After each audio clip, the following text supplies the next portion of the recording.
progress, often imitated, never duplicated, the greatest show on dirt, the World of Outlaws!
Good evening, ladies and gentlemen. Welcome to the Dre Broadcasting Network tonight as we lay it down with the Precision Racing League.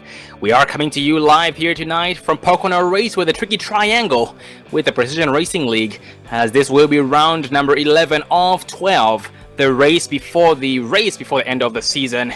So which means it is go time, ladies and gentlemen. The gloves are off. And this is brought to you by GenXRacing.com and GymX.com. GenXRacing.com is GenX Racing is an iRacing based racing team. They do run a lot of different classes on iRacing. And GymX does specialize in transportation and industrial hardware, so check them out at GymX.com. So GymX.com and GenXRacing.com. I'm your commentator, Sean Zulu, and I am joined up here in the Dre Broadcasting booth by our producer, Dave Everly. How are you tonight, Dave? Doing great, Sean. I'm ready to see some green flag racing here at Pocono with the Precision Racing League, that's for sure. Oh, absolutely. 95 laps of white knuckle racing, 95 laps of being consistent, as these drivers will try their best to stay alive. They do have a very, very amazing long straight stretch from turn number 3 to turn number 1, because once again it's a triangle, so in this case it only has 3 turns. But Dave, what are we dealing with tonight? Well, Sean, taking a look at tonight's weather here as we pull it up on the screen for you, we are dealing with, actually that's not the right weather, but we are 76 degrees with a track temperature of 84 degrees. The wind south at 3 miles an hour under clear conditions here at Pocono. And the drivers, as usual, do have a 60% fuel limit. That is 60%, which is going to give us 2 to 3 required pit stops in order for the drivers to be able to make it the full length of the race, 95 laps. So anything can happen, and we have a lot of different race teams out there as usual. and that's going to mean a lot of teamwork going into play. I mean, a lot of teamwork going on at the same time, different strategies. And we also forgot to mention the drivers do run open setups this season here with the Precision Racing League. So with that said, every team is running different setups under those hoods. So with that said, the machines will handle differently. Might be good for some, might not be so good for others. Just a recap from last week's race. We raced at Dover International. That was Monster Mile. In that race, we had Daniel Wilborn bring it home.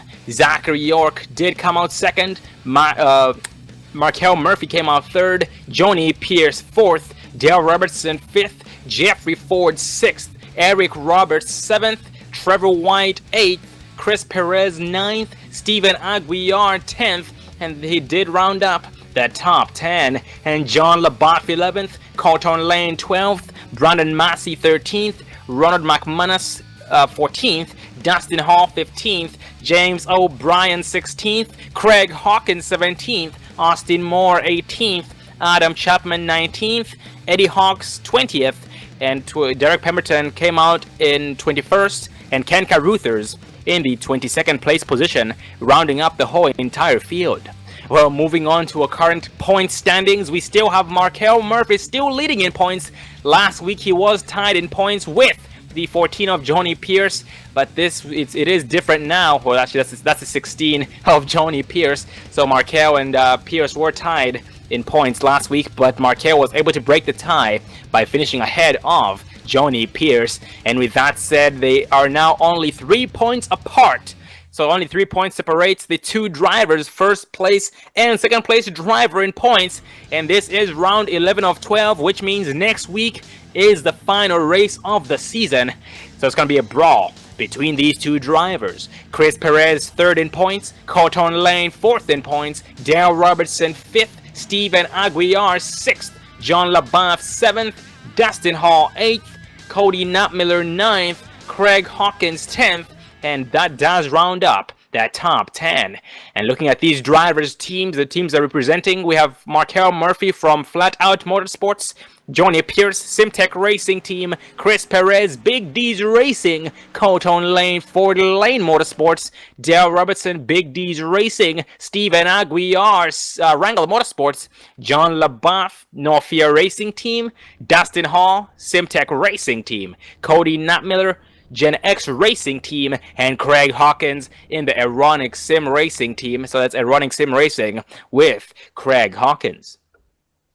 Well, moving on here, going back to the race, we are now currently gridding up, so we'll give the drivers a few seconds before we go down the starting order.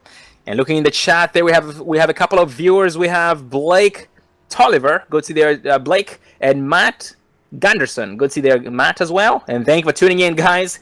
And ladies and gentlemen, welcome to the Dre Broadcasting Network, as we are happy and very glad to bring you the Precision Racing League American iRacing Sunday Series, round 11 of 12 at the Tricky Triangle, Pocono Raceway. The race before the final, before the end of the season. Geez, that's quite a lot of finals. But once again, this is round 11 of 12, and going over our starting order, the 11 of Brandon Massey is the post hitter tonight. The 77, Ken Caruther, is starting second, Colton Lane third, Stephen Johnston fourth, Jean-Francois Champagne fifth.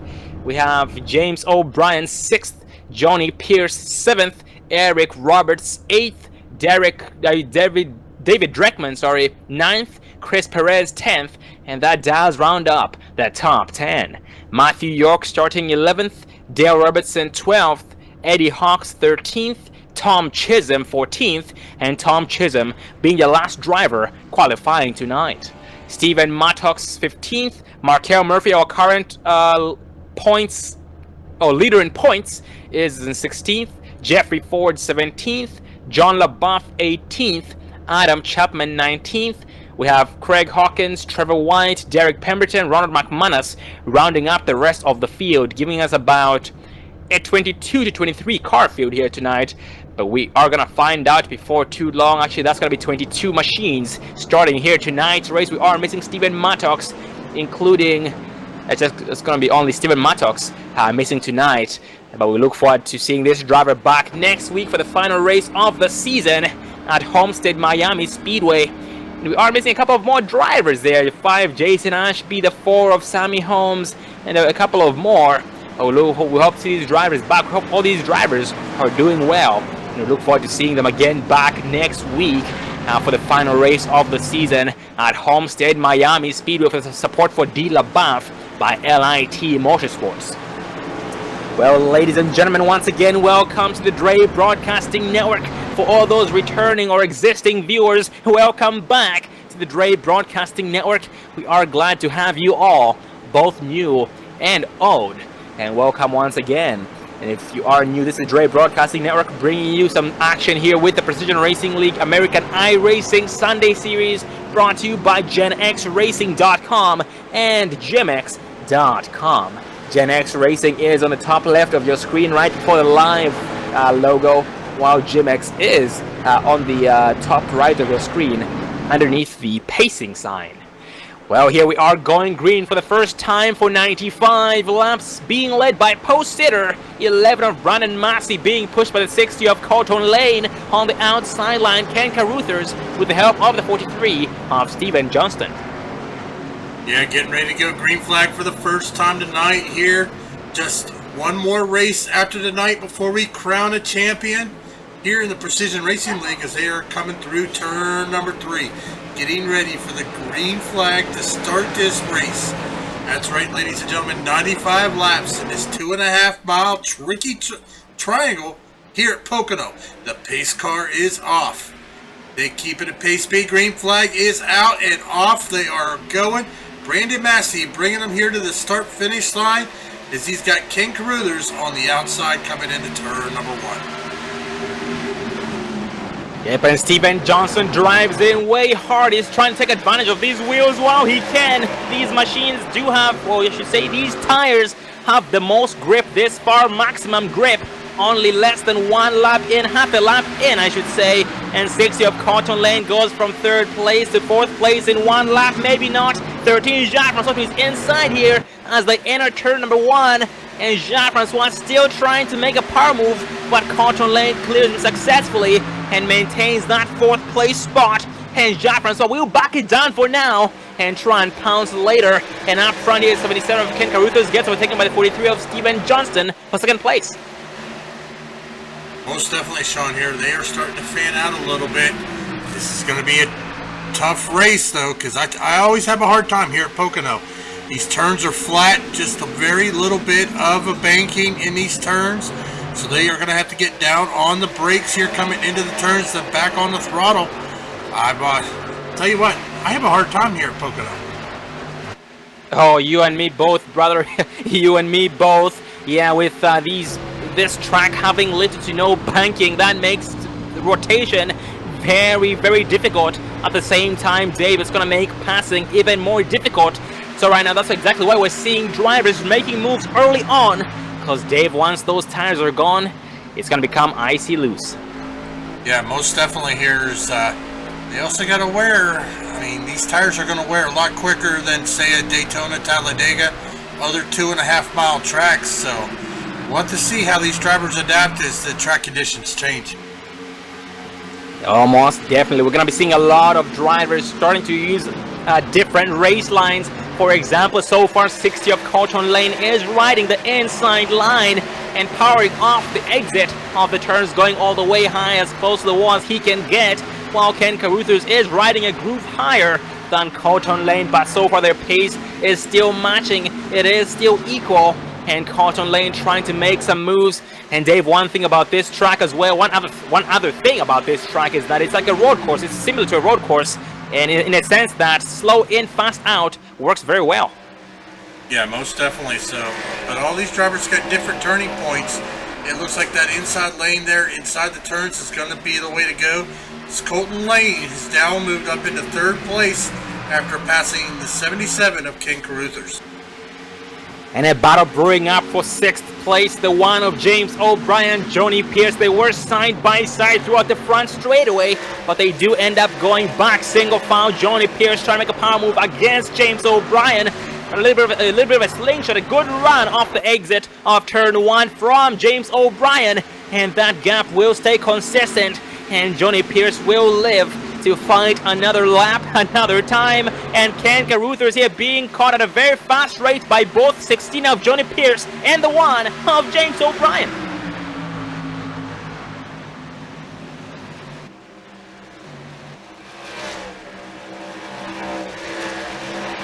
As we see right now here, James O'Brien as well, still trying to make moves as we speak, but Caruthers still maintains his 5th place position away from the 1 of James O'Brien, and 13 of Jean-Francois goes up from 5th place up to 4th place. His next victim is the 60 of Carlton Lane, but for the back in the pack, 28, Eric Roberts behind the 41 of Chris Perez for 8th place. Tell you what, going back up front though, where you got to take of the race leader, the 11 of Brandon Massey. He is pulled out to a gap here. He is currently 1.6 seconds over the 43 of Steve Johnson. So looks like that 11 there, Brandon Massey, has got this track down packed as he's making a good first run here. Yeah, great job to Brandon Massey indeed, and the good thing about him being over 1.5 seconds ahead of his next victim, or his next opponent, in this case Steven Johnston, is that at this point Johnston is way out of the draft for Brandon Massey. But speaking of that, looks like Johnston just ended up decreasing that gap of the leader against him down to a 10th less than it was the lap before, now being shown 1.6 seconds and decreasing. So at this point, maybe Johnston has backed it down, or Massey has ended up wearing his stuff out while trying to run away from the rest of the pack. But at this point, it's way too soon to tell. 6 laps in, 90 laps remaining, still a long way to go. The race is still very, very young. And further back in the pack, we have John LaBeouf. John LaBeouf behind the 48 of Markel Murphy.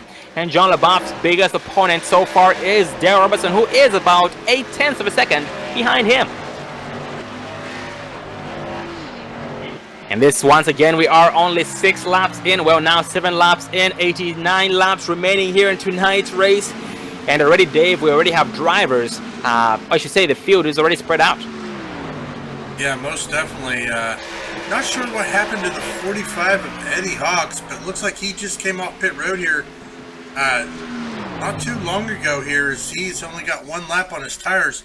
Not sure if maybe he made contact with a wall or something, but he's currently back in 22nd position, but he's making some moves, catching the field there. Matthew York running there in 19th as he is trying to challenge the 21 of Trevor White, trying to get further up the field here. I think track position's going to be key, so we may see some short pitting here. Yeah, that is definitely a possibility. And as speaking of Matthew York pounces on the 21 of Trevor White and makes that pass successful by Trevor White with a huge run on the outside line, power move, and that machine hooks nice and strong, and he will maintain the 17th place for now.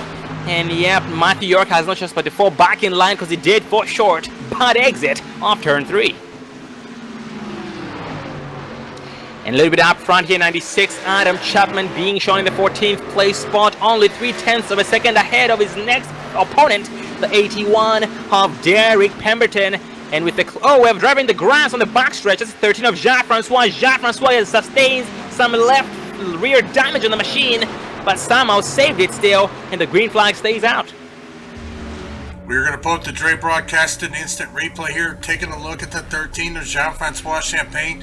See if we can see exactly what got him down in the grass here, as we are taking a look at it once again here on replay. As it looks like coming out, he was battling the 21. Oh, just got loose on the exit of the turn. Got down into the grass. He got it around to where it hit the back end against the wall, but he's able to get it back going, keep it going, and that is going to bring out a first caution, I believe.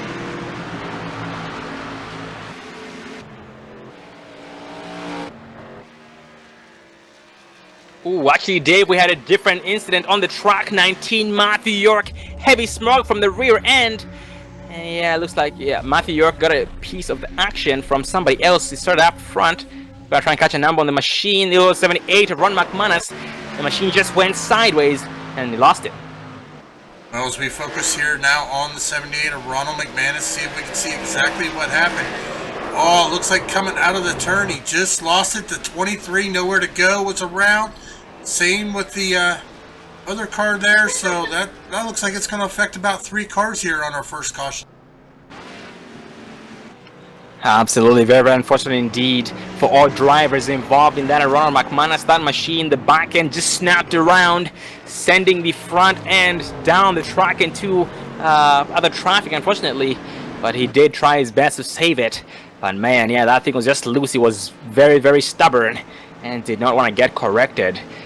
But going back up front, here we are still being led by 11 of Brandon Massey, Stephen Johnston second, Cotton Lane third, Ken Caruthers fourth, and Johnny Pierce in that 5th place spot so far, rounding up that top 5. And looking in the chat there, we have a new viewer. We have D Stone in the chat. And good day to you, sir. Good day to you.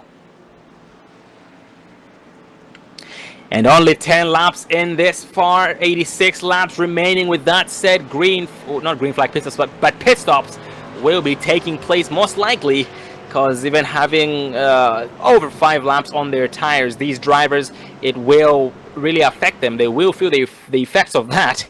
So with that said, pit road just might get busy here in the matter of seconds.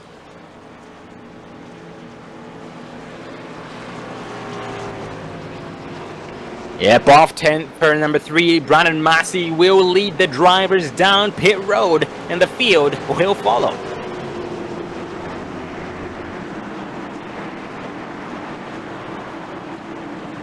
We might have one driver deciding to stay out. I believe we do. 96, Adam Chapman, deciding to stay out to get the bonus point for leading a lap.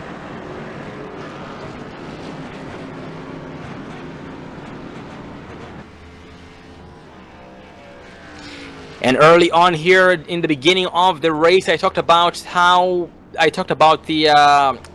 point standings. I went over the top 10 drivers, but going further down this list, Stephen Johnston is 11th place in points, Stephen Mattox 12th, Paul D. Johnson 13th, Jason Ashby 14th, Jean-Francois Champagne 15th, Brandon Massey 16th, Eddie Hawks 17th, Jeffrey Ford 18th, Adam Chapman 19th, David Dreckman 20th, Derek Pemberton 21st, Ronald McManus 22nd, Trevor White 23rd, Christian Swenson 24th, Zachary York 25th, Corey Blevins 26th, Sammy Holmes 27th, we have Danny Duchesne 28th, James O'Brien 29th, Tom Chisholm 31st, Mike Taylor 32nd, Mark Gurdy 33rd, Karsten Quinn 34th, Austin Moore in 35th, Lance Marsh 36th, and Aaron Groskov in the 37th place position in the point standings. And we have a lot of drivers racing for points, for position in points. I mean, they might not be racing, they might not all be racing for the lead in points, but they are still racing for some position, some kind of position there in the points. Like, for example, here we do have Cotton Lane and Dale Robertson, who are 4th and 5th in points. They are only separated by 1 point in the point standings starting tonight's race. But that most likely will change before the race ends. Steven Aguiar, John LaBeouf, 6th and 7th in points, are racing for position number 6 in points, and they are only about 3 points apart. So the battle there will be brewing too. Actually, 2 points apart, excuse me. And John LaBeouf, Dustin Hall, 7th and 8th place in points, are only 1 point apart, with John LaBeouf leading only by 1 point away from Dustin Hall. Looking at Cody Nutmiller actually has missed the last 3 races, but he is being shown 9th in points, only 3 points behind, or I mean ahead of the 10th place driver in points, Craig Hawkins. And further down this list, Stephen Mattox and Paul D. Johnson being separated by only 2 points, 12th and 13th. And Jason Ashby, Jean-Francois Champagne separated by only 2 points, 14th and 15th once again. That just goes to show how close these drivers are in points. It can be anybody's game. Once again, they're not all racing for the championship, but they are all still racing for some kind of position in the point standings.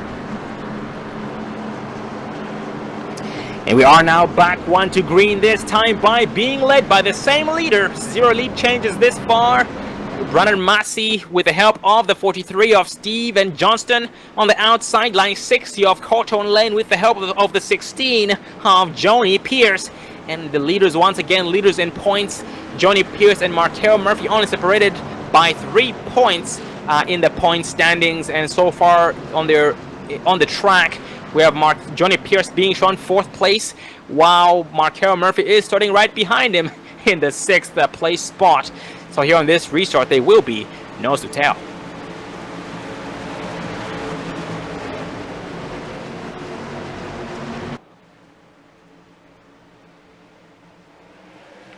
A pace car dips off Massey, puts on the floorboard. He does catch everybody off guard, but 60 of Cotton Lane. Steven Johnson were onto him as the green flag had flown immediately. And that 43, Steven Johnson here trying to outshift the 60 of Cotton Lane in order for him to keep the 81. Oh, contact left front in turn 1. 43 of Johnston involved. The 60 of Lane involved as well. And the caution flies here on lap number 13. Looks like it had a chain effect for the back in the pack as a result of the chain effect, as a result of the contact up front, but it was between the 60 of Cotton Lane and the 43 of Steven Johnston. Yeah, it looks like the 43 just came up just a little bit there. We'll take a look at it once again, coming into turn 1. 43, Steve Johnston on the inside, come up. It looks like he clipped the back end there of the 60 of Cotton Lane. And as you said, that just caused the chain reaction here. Let's take a back look, another look here, see if we can see exactly what happened. All right, ladies and gentlemen, I do apologize. For some reason, I've lost my screen. Give me one moment while I get it right back up.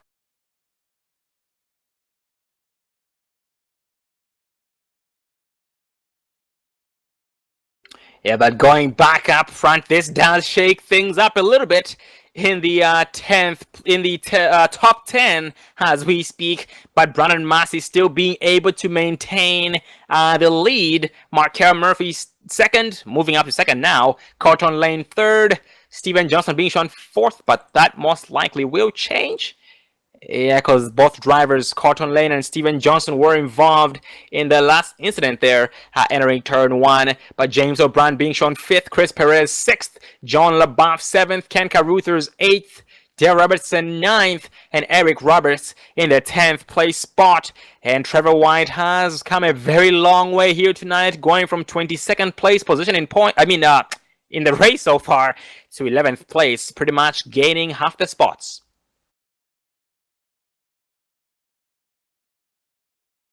And also some more heavy movers. Chris Perez from 18th place to 7th. We have Derek Pemberton from 23rd to 14th. And Jeffrey Ford from 17th to 15th. And Jeffrey Ford actually missed practice. Didn't have any practice time or qualifying times. And is still doing an amazing job here in the race session behind the 81 of Derek Pemberton. But going back up front here so far. But we are trying once again, ladies and gentlemen, to get the picture back up. So please give us just a few more minutes, and it will be back up. But we do apologize for the inconvenience, and we do thank you for your patience. And up front, Cotton Lane, Steven Johnston, David Dreckman, Jeffrey Ford, Jean-Francois Champagne, Tom Chisholm, Craig Hawkins, and Adam Chapman. These drivers going down pit road this time by, well, spoken much of Tom Chisholm or Craig Hawkins. But these drivers have been keeping a very low profile here in tonight's race, and Craig Hawkins with some heavy damage on the left rear of that machine. But the machine is still should be able to keep up pace. Actually, it looks like he has some right front damage as well, and a little bit of a wrinkle on the right side of that hood towards the right front of the machine.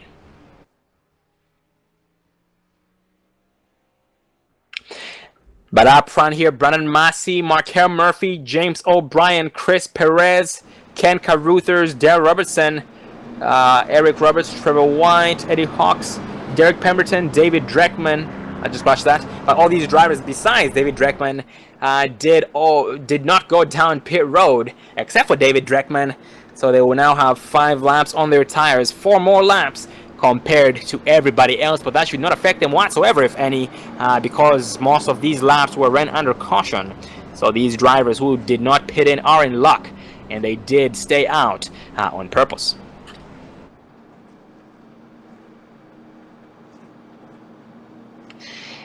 And if we do not go 1 to green this time, by that will give us some time to get a race interview in. So let's see what happens. We're gonna keep an eye on that pace car.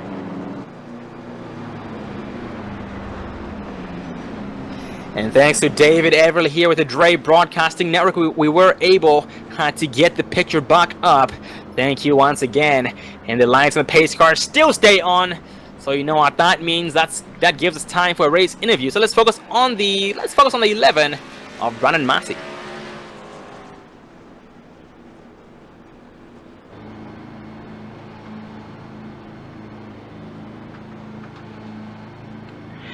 Well, ladies and gentlemen, we are up here in the Dre Broadcasting booth by 11 of Brandon Massey, the post-sitter who has led a lot of laps here this far, representing the iRacing Sim Racing team. You got a cup there, Brandon? Yeah, how's it going, guys? Good, how are you? Oh, doing good. Just trying to hold on to this race car. Oh, copy that. Well, so far you're doing an amazing job holding on to that pace car, Brandon. You did qualify on the pole and have led the most laps this far, but how's the machine handling? Oh, it's sounding like a dream. If I could just get turn 1 just a little bit freer, we'd be a lot better off. But so far, so good. Oh, copy that. That is very, very good to hear. And when running during practice there, Brandon, how is the machine doing in the long run? Basically, are you getting loose like some are? Because I know you guys run open setups. Some drivers seem to be tight, while some prefer to be loose, and some, like yourself, prefer to be balanced. Yeah, I tend to stay about neutral in the long run. I'll lean a little bit to the tight side, but I think with the changes I just made on pit road, it should keep me a little bit loose as we go now.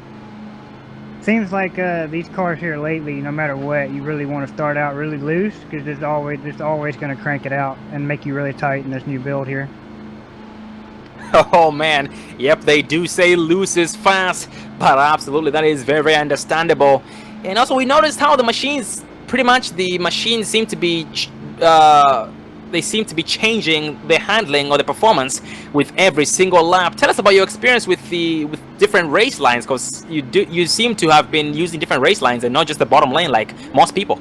Yeah, for the most part, it seems like it's really one lane right now. If you see me up a little bit higher, it's just because I'm really having trouble getting the car to go down to the bottom in turn 1 there. So I'm just kind of mixed it and matched it, hoping that I'm kind of evening out my tire wear as I go. Oh, copy that, brother. Very smart strategy on your part, and that strategy seems to have worked out during the first green flag run we had there, Brandon. You had a lead of over 1.5 seconds against the second place driver. At that point, I believe that was Steven Johnson, if I'm not mistaken. Well, buddy, you are now back 1 to green. You have been staying alive, being the fastest machine out there so far. You don't seem to have any opponents, any threats just yet. So, buddy, keep it that way, and we look forward to seeing you in victory lane. Hey, thanks for having me, guys. And that was 11 of Brandon Massey with the iRacing Sim Racing team here. We are going green this time by 17 laps in. 79 laps remaining, and once we go green, that's going to give us 78 laps to go, and we are still expecting at least 2 more pit stops to come, so the drivers can be able to make it the remainder of the way. Yeah, most definitely here as they are coming out of turn 2, coming into turn 3, ready to go green flag racing. Brandon Massey leading all 16 laps already completed here. So we'll see if he can hold on, because the 48 of Markel Murphy, you've got James O'Brien, Chris Perez, John LaBeouf, and Ken Carruthers right there that want to definitely get around him and lead some laps. That will make things very, very interesting for Brandon Massey. Let's see exactly how he handles that. That pace car dips at the green flag, flies immediately. He does get a good start, a better start than everybody else. 48 Markel Murphy trying to play catch up as we speak. And Markel being approached by the 41 of Chris Perez. The 1 of James O'Brien as well is in this mix. In the 4th place spot, backs it down to enter turn 1 nice and smooth, while maintaining the 3rd place spot away from 41 of Chris Perez. Perez with the power move on the outside line, slingshot engaged off turn 1 and will clear the one of James O'Brien and take Pocono's rightfully his, the 3rd place spot. Yeah, but still early in the race here, but Markel Murphy keeping pace right now with Brandon Massey as they're starting to pull away from the 41 of Chris Perez, James O'Brien and company. So, but we still got a lot of laps left to go here. So we'll see how this plays out, Sean. Oh, most definitely. And Dave, we talked about how last season 48 of Markel Murphy up in the Dre broadcasting booth, we named him as the fastest driver in the long run, the most consistent driver. I'm not sure how he does it. But with that said, Dave, we talked about how Brandon Massey as well has been very, very fast here tonight in the long run. He did have a very good lead during the first green flag run that we had. So with that said, Dave, maybe now Brandon Massey has himself an opponent. Yeah, that's definitely possible, but Brandon Massey here, he's putting on a good showing out here at Pocono, so maybe he's got something figured out the rest of everyone else hasn't figured out yet. Oh, most definitely, and so far he will keep that to himself so he can be able to lead as many laps as possible, maybe even lead every single lap. But something tells me once those green flag pit stops kick in, once those different pit strategies kick in, things will change. The positions will be jumbled up, and we will have some lead changes coming up because some drivers prefer to go down pit road as soon as the pit window opens, while some prefer to run the tanks dry, and then others just do exactly what the majority does. So it does make things extra interesting. And for the back in the pack here, we have the 33 of David Dreckman. David Dreckman in the 19th place spot. Behind is the 23 of Craig Hawkins. And Craig Hawkins, we talked about how he sustained some damage there early on here in tonight's race, but he is still going nice and strong despite the damage. At the same time, David Dreckman as well does have similar damage on his machine.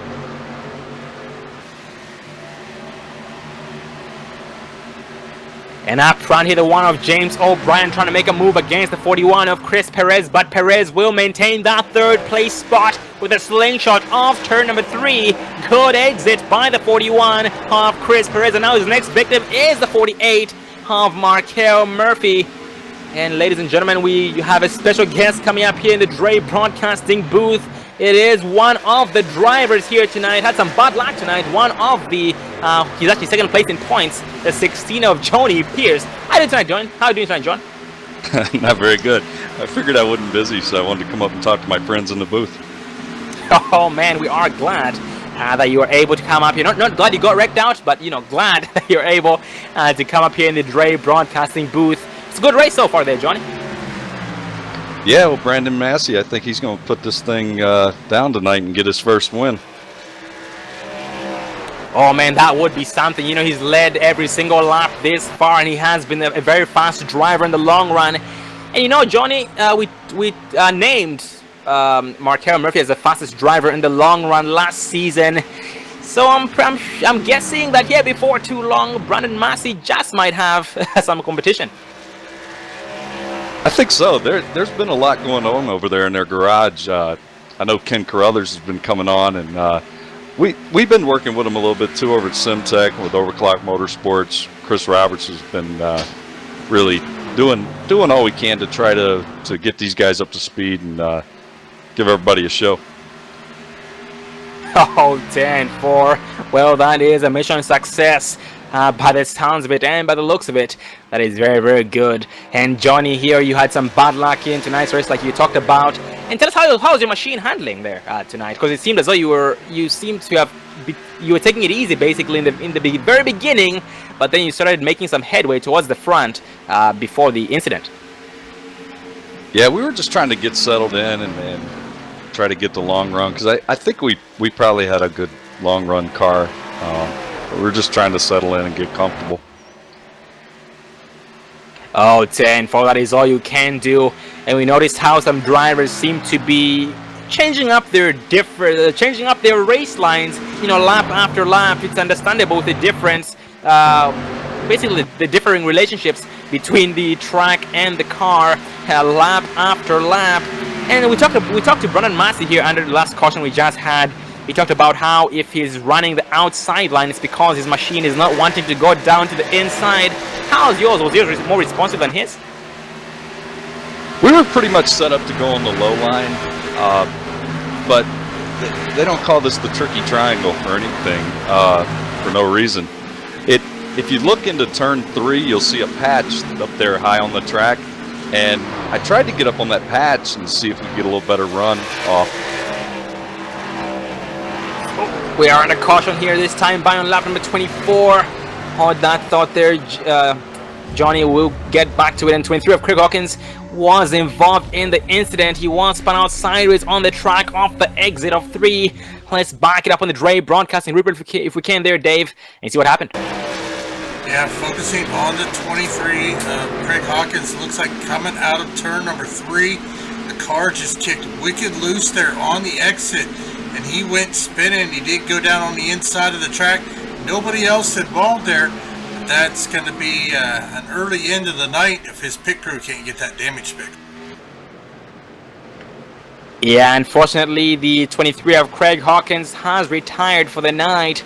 Very, very unfortunate indeed. Very sad ending for the 23 of Craig Hawkins. We look forward to seeing this driver back next week at Homestead Miami Speedway.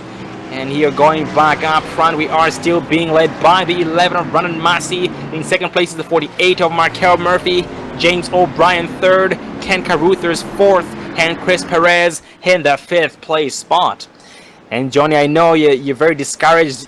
You might be discouraged about your performance tonight, going into next race, the final race of the season at Homestead Miami Speedway. But I'm pretty sure things will play out. You still most likely will be, in contention or in close enough to battle against the 48 of Markel Murphy. With that said, what do you think is your best strategy? What do you think you have to do to spank Markel next week? Unfortunately, man, I'm gonna not be able to make next week's race. We got some family business we got to take care of over in Chicago.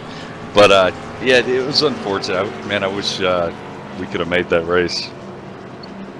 Oh, most definitely, man. You gotta do what you gotta do. But it has been an amazing season on your part, Johnny. You have been doing an amazing job. You had some ups and downs here and there, but mostly ups more than downs. And that's very good. Yeah, we're looking forward to coming back next season. I think we're going to be very tough next season, just like we were this season. But like I said, we've been working with a few guys, and it's showing tonight with Brandon. He's really putting them down out there tonight. Oh, absolutely. Yeah, and he is now leading everybody down pit road this time by, and most drivers will follow. Well, everybody except for the 19 of Matthew York and the 41 of Chris Perez. And this gives us lead change number 1 on lap 26 by the 41 of Chris Perez. Oh, and the 19 of Matthew York gets the wave around the pace car, going to be back to 7 laps down from 8 laps down this time by. Great job, Matthew York.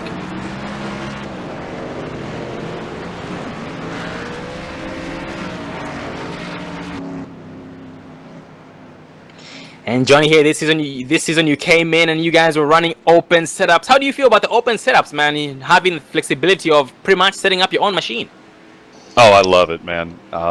PRL's probably one of the few leagues out there still running open setups, and it just makes so much more sense from a driver standpoint. You can tune the car the way you want it. You're not having to deal with issues. And I know every week we build cars for our teams. It's basically we're looking for stability. We just want the cars to be able to finish. We want the guys to have the confidence in the car that they can drive it and it'll do what it's supposed to do. And I'm an open setup supporter all the way. Fixed setup it's just not for me. Oh, Dan, very glad to hear that, and very glad that this was right down your alley, and your success has really shown here with the open setups. And I should admit here, Johnny, I really thought that having open setups would spread out the field, but that was not the case at all. You guys were actually a bit more bunched up than before. Oh yeah, definitely. I mean, that's what I don't know if you want me to really go into it about fixed setups, but fixed setup just isn't as fixed as everybody thinks it is. There's things you can do with your computer to manipulate the setup. There's all kind of little tricks guys pull to get more speed out of those fixed setups. So it's just kind of a myth. Oh, 10 for that does make a lot of sense, and well spoken from a very, very well educated, experienced driver here on iRacing. And yeah, I personally do not know how to build setups, so when every time I heard the word open setup, I was just like, ah, man, that is not for me. That is not for me at all. Yeah, there's a lot of know-how. I mean, every week we learn something new. But I mean, I don't know if anybody out there's watching that doesn't currently have iRacing, but we use actual race car engineer books.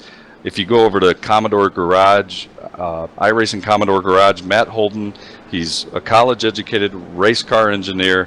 He worked for a U.S. Legends team. He writes a lot of material about how to set the cars up. And I mean, we study this. I mean, this is just not your average everyday video game. We really study the engineering behind these cars and what they're doing, and man, it's just a blast. So if you're not racing iRacing, you're just missing out on so much. Absolutely. And with that said, ladies and gentlemen, for all those who'd like to be a part of the action right here, go to iRacing.com. And after you get some practice in here and there, check out the Precision Racing League at precisionracingleague.com. And this is round 11 of 12. Just one more race before the end of the season. And with that said, the sign-ups for the new season are opening up. So for all those who'd like to be behind the wheel, one of the wheels of these machines, just go to precisionracingleague.com and check out Precision Racing League on iRacing. But there is one thing to it. You do have to race your way in, because they want to take the best of the best. That's why you see so much green flag racing. We see some pissed off, so much battling going on, because they do take the best of the best.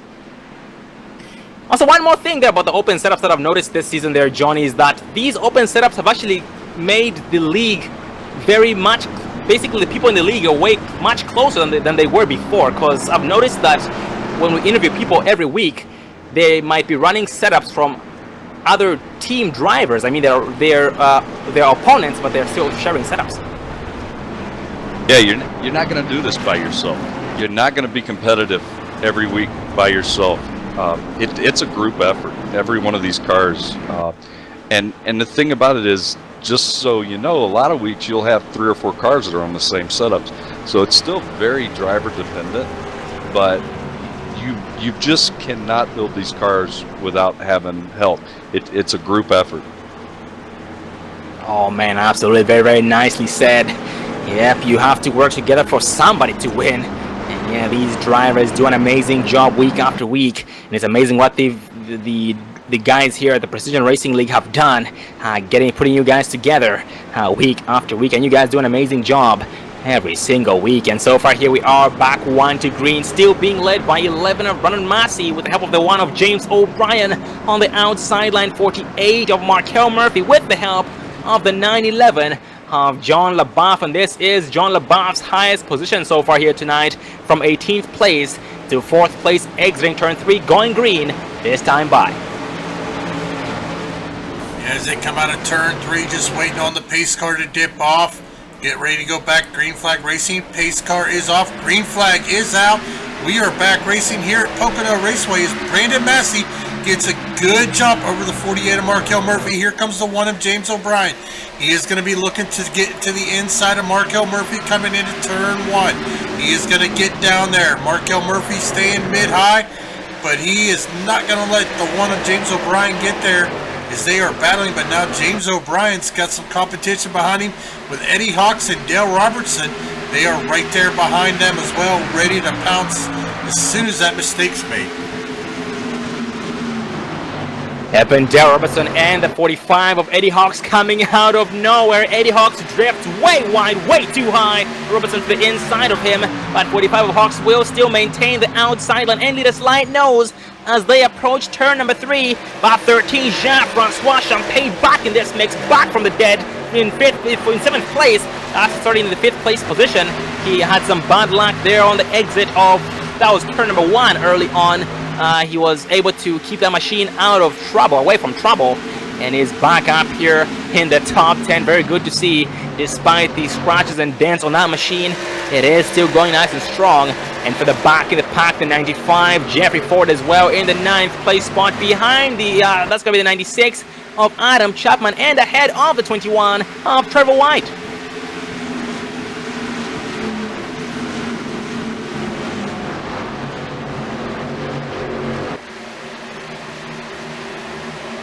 And the 28 of Eric Roberts right now being challenged by the 43 of Steven Johnston here in the 12th place spot. They are battling actually for the 11th place position here so far in tonight's race this far. 30 laps in, 66 laps remaining.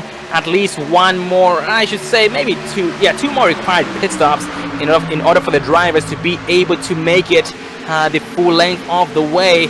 And Johnny, from experience here racing tonight during practice, did you observe the fuel window? You know what? We didn't even get that far into that is something I didn't even check on tonight, guys. We, you know, and that's the problem. This track is so hard. It is so tough to get dialed into this track that, you know, we were just probably focused on everything but that. But normally we can tell you our fuel windows, but tonight we can't. Oh, don't worry, brother. It is very, very understandable. And yep, we do understand that. This track is very, very tricky for sure. And these guys still doing an amazing job staying alive despite the sideways action every now and then. And you know what? I'm kind of embarrassed too, because I probably should know that. But I can tell you, I had Chris Roberts on my box tonight. He was crew chiefing for me. And I guarantee you, he can answer that question for us. Oh, damn, poor brother. But don't sweat it, brother. F43 of Steven Johnston behind the 41 of Chris Perez. Chris Perez just overtook Steven Johnston for 12th place possession. And Ken Caruthers is back in this mix in the 14th place spot. And behind him is the 60 of Cotton Lane. So we have a 5-car pack, a 5-car cluster. The 95 Jeffrey Ford down to the 60 of Cotton Lane. So Jeffrey Ford, Chris Perez, Steven Johnston, Ken Caruthers, and the 60 of Cotton Lane 3 wide on the exit of the turn. We have the 41 of Perez in the middle, 43 of Johnston on the outside, and Caruthers on the inside, 3 wide still on the front straightaway. Gotta love some 3 wide here at Pocono Raceway, that's for sure, but looks like they're going to get back down to double file here as Chris Perez working the outside lane, but looks like he's losing a little bit of ground. We got a car going in the grass. That is going to be the 43 of Steven Johnson, but he holds on to it, keeps it going, but he is going to lose a lot of positions after that. A very unfortunate indeed for the 43 of Steven Johnston. And Johnson getting back up to speed as we speak. A driver behind him, that's going to be the 58 of Tom Chisholm. Did back it down to give him some room to save it, and then give him enough room to get back up to speed first. And now Tom Chisholm here in the 18th place spot behind the 81 of Derek Pemberton for 17th place. And so far Chisholm is behind, actually David Dreckman is behind the 58 of Tom Chisholm, and they are drafting on the front stretch as we speak. Yeah, that's one thing here is on these front stretches, that draft can play a key part. You'll see a lot of drivers kind of try to break that draft. They'll go all the way to the inside wall, trying to keep that car from behind them from getting into that draft and sucking up to them. So that's definitely one, but I'm still going to go back out front because I am just in awe here as the 11 of Brandon Massey now out to a 1.2 second lead over Markel Murphy. He has led 32 laps of the already ran 34 laps. So he is, I'm going to go with what Johnny Pierce is saying. He is just, I think he's got this track pretty well dialed in. Yeah, he is definitely in the zone up there. And we knew he was going to be tough tonight. We've been working with him all week. And I think next season you're going to see a different Brandon Massey. It's Ken Caruthers too. I think he's going to be a force to reckon with as well. Yeah, man, these drivers getting better by the week after week, just getting better.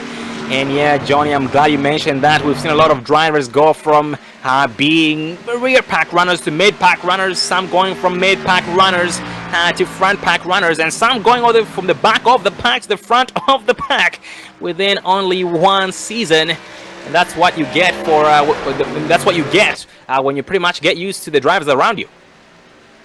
Yeah, and that's what we're focused on here to give you some behind the scenes working with the PRL guys. I'm not an organizer, but I definitely work closely with those guys.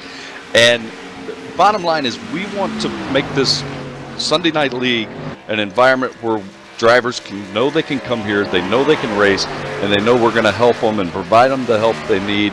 And hopefully we're going to see some guys, maybe a guy like Brandon Massey, that can make a run in the iRacing NASCAR series and maybe get him a black bumper on that car.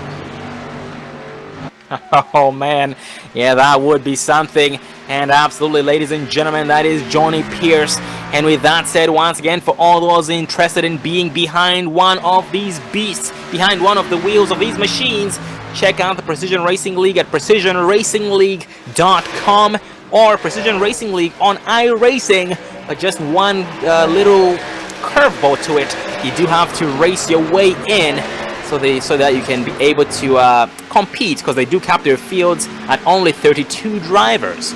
So race your way in, and once the season ends next week, they will start recruiting. They'll have practice races where you can race your way in. So be sure to join that. And once again, that's precisionracingleague.com. Well, with that said, ladies and gentlemen, we are now 37 laps in, 59 laps remaining. It's going to be a good time for us to take our first commercial break of the evening, so we can thank our sponsors and give you guys a chance to get your refreshments and popcorn. We'll be right back. Stay tuned.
Welcome back, ladies and gentlemen, to the Precision Racing League American iRacing Sunday Series. That's always a tongue twister for me, but that is Precision Racing League American iRacing Sunday Series, brought to you by GenXRacing.com and GMX.com. And Gen X Racing is an iRacing based racing team.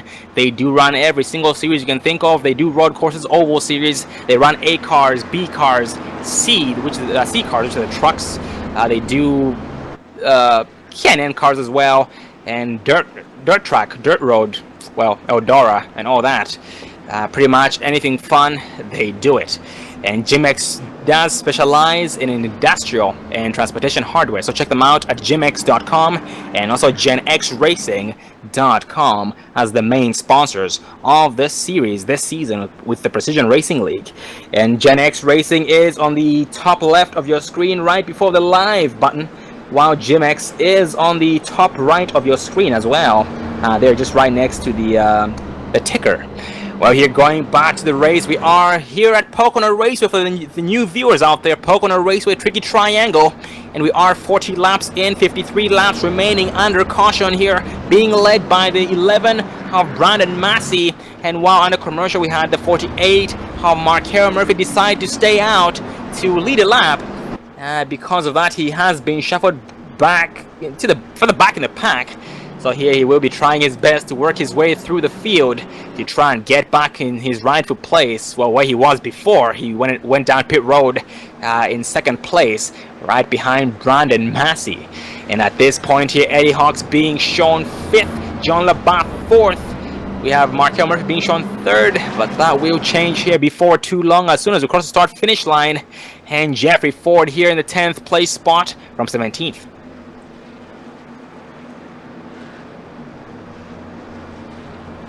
And looking in the chat, we do have Abbas Ladak. Good to see there, Abbas. Welcome back.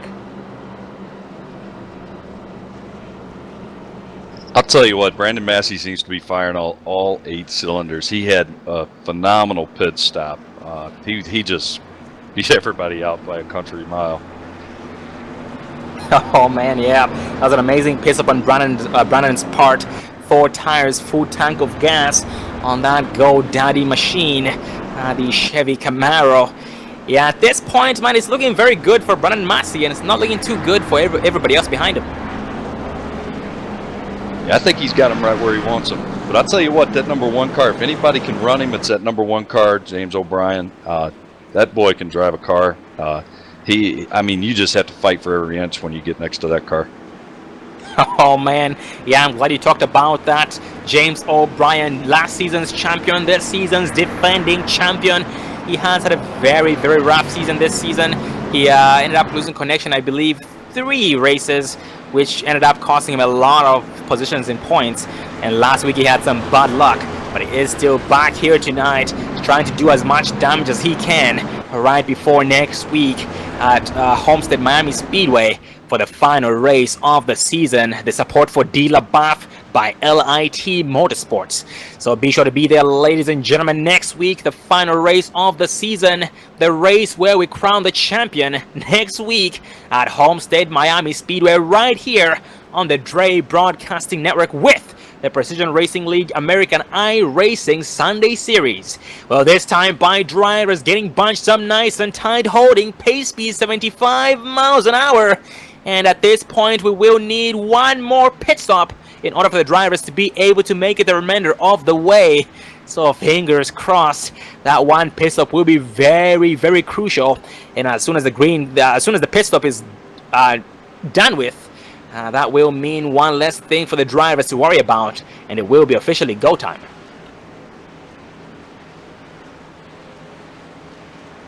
And here on this lineup, Brandon Massey with the help of John LaBath on the outside, O'Brien with the help of the 45 of Eddie Hawks exiting turn 3, going green this time by 49 laps left. As the green flag flies, Massey once again catches the drivers off guard, but the one of James O'Brien sees it coming, trying to drag race him here on the front stretch, entering turn 1, trying to outshift him the best he can. But Massey with a good entrance, gonna have a set up the turn 1 pretty well. He has a preferred race group entering turn 1, but O'Brien does drive it way hard, and just might make the pass successfully against him on the exit of 1. Looks like Brandon Massey is going to keep pace to pace. No, James O'Brien is going to be able to clear him. But Brandon Massey making his move coming into turn number 2. He is just going to drop in behind the one of James O'Brien. Johnny Pierce was absolutely correct there. James O'Brien just doing a power move there, getting around him. But here comes Brandon Massey trying to make the pass here on turn 3. He is on the inside. James Bryant on the outside as they come out of turn number 3. And it looks like Brandon Massey is going to complete the pass here. Looks like James O'Brien is going to be riding that back bumper. Right there, Dave. You're seeing the difference of those cars. You got James O'Brien. He's set up to take 1 and 2 better than Brandon, but Brandon just absolutely killed him, and that's where all the speed comes from on this track, is in turn 3. You got to catch that momentum off turn 3 because you got that long straightaway. It's your longest straightaway, and that's why Brandon Massey's back out front again. Yeah, and ever since then, that gap has started to increase a little bit between Massey and O'Brien. And O'Brien will try and run him down. And just like you had talked about there, Johnny Pierce, it's all about having that momentum, keeping your momentum through the turn. But the caution flies on lap 43 this time by. We will back it up and see what might have been involved.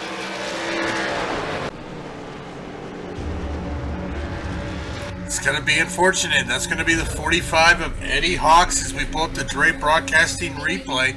Taking a look here at the 45 of Eddie Hawks to see exactly what happened here.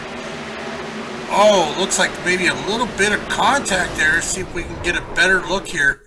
Exactly what happened here is he was running door to door with Ken Caruthers. I don't know if that was a little neck code or just a little wiggle there, but he got into the outside wall, slid down into the inside wall, and actually blew his engine. Oh man, very unfortunate indeed for every single driver involved in that, especially the 45 of Eddie Hawks, who got the worst end of that deal. And in the chat, we have a new viewer, Michelle McMaster Eisenhower. Good to see you there, Michelle, and glad to see the surgery went well. Hope you're feeling better. Well, that's what we need to see, is some more women here involved here at iRacing. We have a few women. Laura Lawson's one that you see quite often on the track. But you women out there listening, you guys need to come and get you a wheel and get in one of these machines. We need you. Oh, absolutely. Yep, it is doable. So, Michelle, you heard him. Get your wheel, get out here, and spank these boys. That's right. Yeah, unfortunately, with my broadcasting schedule, though, Sean, really haven't had much time to get into the car. It's probably been about a month or 2 since I've actually been able to race. Was going to do some racing this weekend because they here at iRacing, they had the Talladega race, one of my favorite tracks, but unfortunately was just not able to get out in the car. Oh, you guys have the problem. You talk faster than you can drive, so you guys are in the right spot. That's exactly right. At the same time, Johnny, they do say those who can't do it, talk about it. And I know how to talk about it. You guys do a good job every week, man. Thank you very much, brother. Let's see if old Brandon gets that good pit stop again. Uh-oh, somebody only took 2 tires. Oh, that's 48. 48. Markel Murphy. Yep, and that pits up right there. Brandon Massey just lost 3 spots on pit road. John LaBeouf. That's going to be Ken Caruthers, including 48 of Markel Murphy. Actually, it looks like John LaBeouf is behind him, so actually scratch that. So only Ken Caruthers and 48 of Markel Murphy beat Brandon Massey off pit road. And with the way the machines have been handling in the long run there, Johnny, I'm starting to not think that the 2-tire strategy on Markel Murphy's part might be a bad idea. I mean, it might cause it's going to make the car unbalanced in my line of expertise. According to how he made the adjustments on it, I don't like the 2-tire strategy because we just don't have enough time to practice. We all have day jobs. But when you go to 2 tires, man, you just don't know how that car is going to handle. So I've had some very bad luck taking 2 tires. Well, you also got to look at this, though. James O'Brien, Dale Robertson staying out with 6 and 4 laps on their tires. So they've got a little bit older tires. So I wonder how that's going to think, with Markel Murphy and Ken Carruthers and Brandon Massey and all them as well. So you've got some on older tires, some with 2 tires, and a lot with 4 tires. Yeah, absolutely. Looks like these drivers have some kind of pit strategy going on, and I believe, yeah, we most likely will be seeing. We should have one more pit stop required in order for the drivers to be able to make it the remainder of the way. We now have 42 laps remaining here. 46 laps completed. James O'Brien leading, Markel Murphy second, Dale Robertson third, Ken Carruthers fourth, Brandon Massey fifth, John LaBeouf sixth, Jean-Francois Champagne seventh, Derek Pemberton 8th, Stephen Johnston 9th, and Trevor White in the 10th place position. Yeah, I just got a poke from Chris Roberts. He said the pit window on this thing is 20 to 22 laps, and that's what I was thinking too.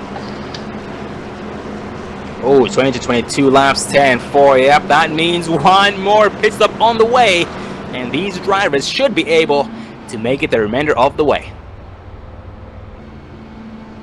And at this point now, it makes a lot more sense on the strategy of Markel Murphy, since we're going to be having one more pit stop. So he should be able to still keep up the pace if what am I trying to say here? Just lost my thought there. Basically, Markel most likely will be in luck, because here before too long they should be pitting in for the final time. Yes, 42 laps to go left here at Pocono Raceway. Yeah, they got at least one more pit stop if you figure it out. So one more pit stop going to be needed here if we happen to get a good long green flag run with 42 laps remaining. We are still under caution. I do believe we're going to get the 1 to go this time around. Oh man, and right now James O'Brien is clutching that sucker in, maybe even shutting it off, trying to save some gas to maximize the fuel economy of it, to try and push his pit window as far as it possibly can. And yes, the lights on the pace car do turn off. We are now back 1 to green, being led by the same leader 1 of James O'Brien with the help of 77 of Ken Carruthers. On the outside line is the 48 of Markel Murphy, only 2-tire hero, who is still better than the 1 of James O'Brien, who stayed out, being pushed by the 11 of Brandon Massey. Unfortunately, we have lost one driver, the 19 of Matthew York. We'll look forward to seeing this driver back again next week at Homestead Miami Speedway for the final race of the season. And we have a couple of drivers being shown 1 or more laps down. Namely, we have Cotton Lane 1 lap down, first driver 1 lap down. So he is in desperate need of a caution so he can be able to get the lucky dog. Chris Perez and Eddie Hawks are both 2 laps down for 18th place. We have Craig Hawkins. Actually, that's going to be pretty much it, because everybody else, unfortunately, did retire for the evening. But these drivers are getting bunched up nice and tight, this time by going green. And so far, one of our heaviest movers, we have the 81, Derek Pemberton, from 23rd place to 7th place as we speak in the top 10. His next victim is the 13 of Jean-Francois.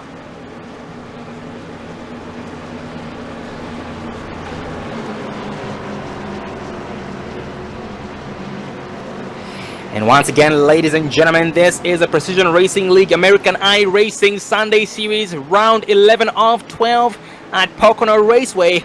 And this series this season was brought to you by, and is still brought to you by, GenXRacing.com and GymX.com. GenX Racing top left of your screen, and GymX on top right of your screen. But the pace car dips at the green flag flies. O'Brien catches everybody off guard. Ken Carruthers at the inside of the 11 of Massey, pushed by 911 of John LaBeouf. We'll see what he's got in turn 1 in that 48. See how those tires work for him. Yep, he tossed that sucker in nice and strong, and now catching up to the 1 of O'Brien at a very, very fast rate, but great exit by James O'Brien. And one thing about this track we talked about early on, for those who might not have been here at that time, we talked about how the road strategy of slow in, fast out works pretty well right here too at Pocono Race with a tricky triangle. That's exactly what James O'Brien did and that did increase the gap in between him and 48 of Murphy, who did drive in way hard, but he goes way wide, and that allows the 77 of Caruthers to occupy his inside and gets around him successfully. I'll tell you what, there's these front three, though. They're watching their mirror. Brandon Massey, who's been the fastest all night, now sitting back in fourth position as he is working to try to catch him. He is hoping these guys get side by side and battle it out, but he's actually making some leeway. Also, he's bringing the 911 of John LaBeouf, as there's about a second gap between John LaBeouf and the 13 of Jean-Francois Champagne. And speaking of Jean-Francois, right? I was just going to tell you, these leaders are getting busy up here. These guys are, they got their hands full.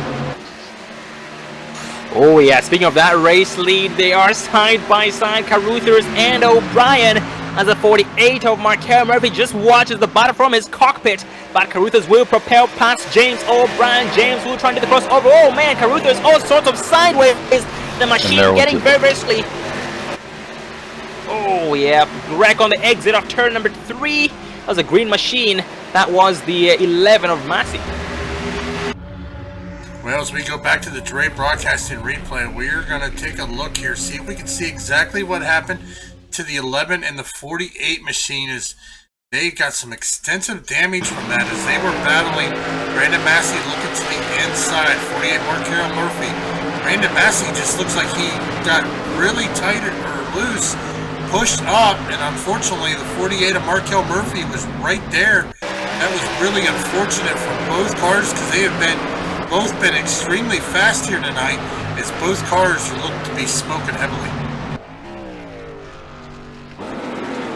And then from further investigation there between Brandon Massey and the 48 of Markel Murphy, Markel Murphy's back end just snapped around off turn 3. He just got way loose, and unfortunately the 11 of Massey was on his inside at the moment, and that did cause contact and a big chain effect there on the exit of turn number 3. But man, that will shake things up. That is going to change things. But going back up front, new leader, the 77 of Ken Caruthers, James O'Brien 2nd, John LaBeouf 3rd, Jean-Francois Champagne 4th, and Steven Johnston in the 5th place spot. Well, ladies and gentlemen, we're 50 laps in, 35 laps remaining. So we're going to take our second commercial break of the evening, so you guys can get your second round of popcorn and refreshments, and so we can thank our sponsors. We'll be right back. Stay tuned.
Don't let your first date be your last. Visit People Against Distracted Driving at PADD.org.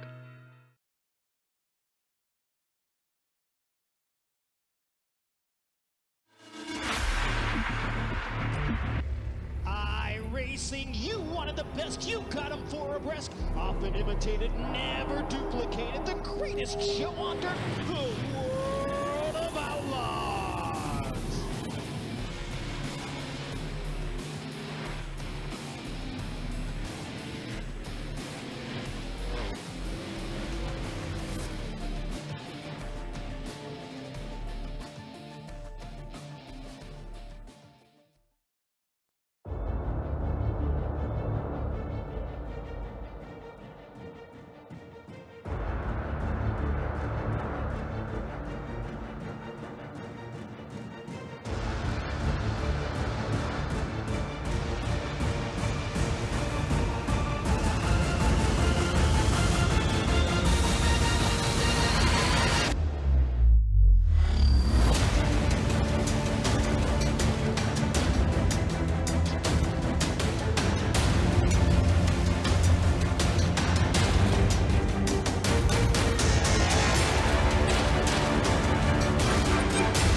Welcome back, ladies and gentlemen, to the continuation tonight of round 11 with the Precision Racing League American iRacing Sunday Series. I'll say that one more time.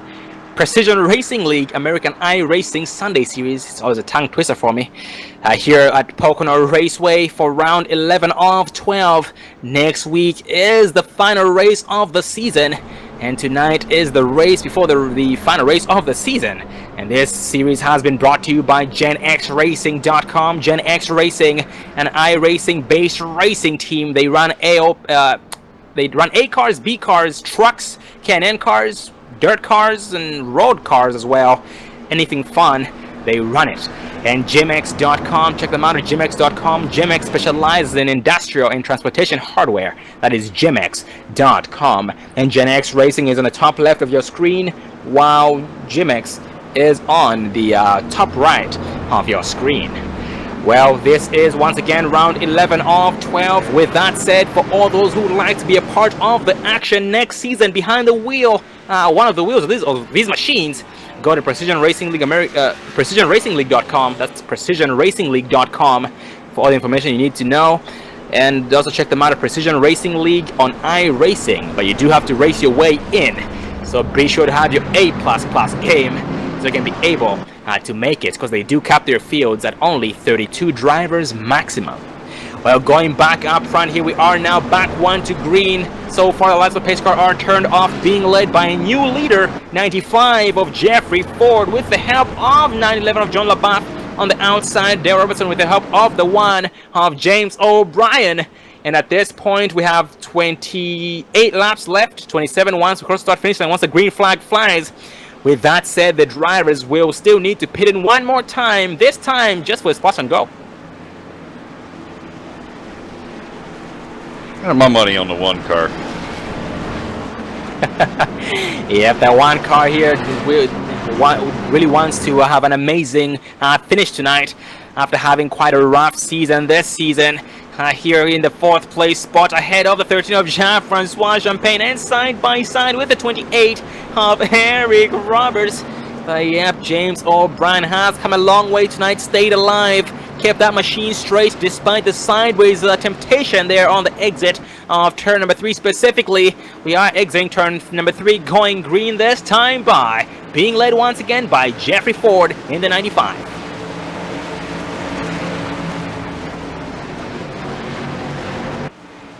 Pace car getting ready to roll off. He's got, look how tight they are bunched up. Jeffrey Ford right on that throttle as the green flag run, but here comes the 3 of Dale Robertson. They are going to be side by side down this long straightaway coming into turn 1 and 2. Looks like they're even trying to side draft a little bit here coming into turn number 1. Looks like Robertson was trying to get some of that green paint, and Ford was trying to get some of that red paint off Robertson. Robertson makes the pass successfully against Jeffrey Ford off the exit of 1 and takes over the race lead here on lap number 54. Well, 55 is when he's going to officially take over the race lead. But now behind him here is the one of James O'Brien. Oh, James O'Brien gives him the bumper, lets him know, I'm right here, make a mistake, and I will pounce. Well, Sean, they do say bumping is racing, well, unless I'm incorrect on that, but I'm pretty sure I've heard that before. Oh no, that is absolutely correct, Dave. Rubbing is racing. Oh man, speaking of rubbing or bumping, James O'Brien gives a bump of a lifetime to Dale Robertson, trying to do the crossover move, but was too close to go to his inside, and they do still stay single file. Well, O'Brien trying to make the outside line work, trying to make the pass successfully, trying to make a pass on the outside against Robertson. Crossover engaged off turn 1. Yes, he's on his inside, and he will clear him successfully before turn 2. Well, Johnny did say that one of James O'Brien, he is a tough guy to get around. He has just showed Dale Robertson. He goes, I know you're fast, but I'm going to show you I'm a little bit faster as he got around him. Now Dale Robertson's getting a little bit of a challenge from the 911 and John LaBeouf. Dale Robertson staying to the outside, Buff into the inside. Just going to edge him out. He is going to bring the 77 of Ken Carruthers with him as well, as it looks like Dale Robertson staying out on those little bit older tires is not paying off too well for him. No, it is not. Yeah, he has gone from the lead to about 5th place here, being overtaken by the 28 of Eric Roberts. But here Robertson makes it stick nice and strong on the outside line with as little grip as it has. He tries to do the crossover move on the 77 of Caruthers to his inside, side by side to the back straightaway as they approach turn 2. Well, Johnny, tell us a little bit. Does the draft here, I mean, usually, I do know in the past, these cars drafted real well on these long straightaways. How was that draft out there tonight? You know, I really didn't notice it a lot. I know there was a point, I forget what car I was behind, but I know I got back to the gas and got off the corner a little better than him, but it's like once I got up close to him, it's just like it's settled out, and it just didn't seem to, you would think that the draft would just pull you down the track, but I just really think it's the aero packages they've got set up on these cars. Well, ladies and gentlemen, we're going to give you a special treat here in the later stages of the race. 25 laps to go. That's right. Crank up your sound because we are going to hear these big V8s roaring. We are going to the crank it up cams.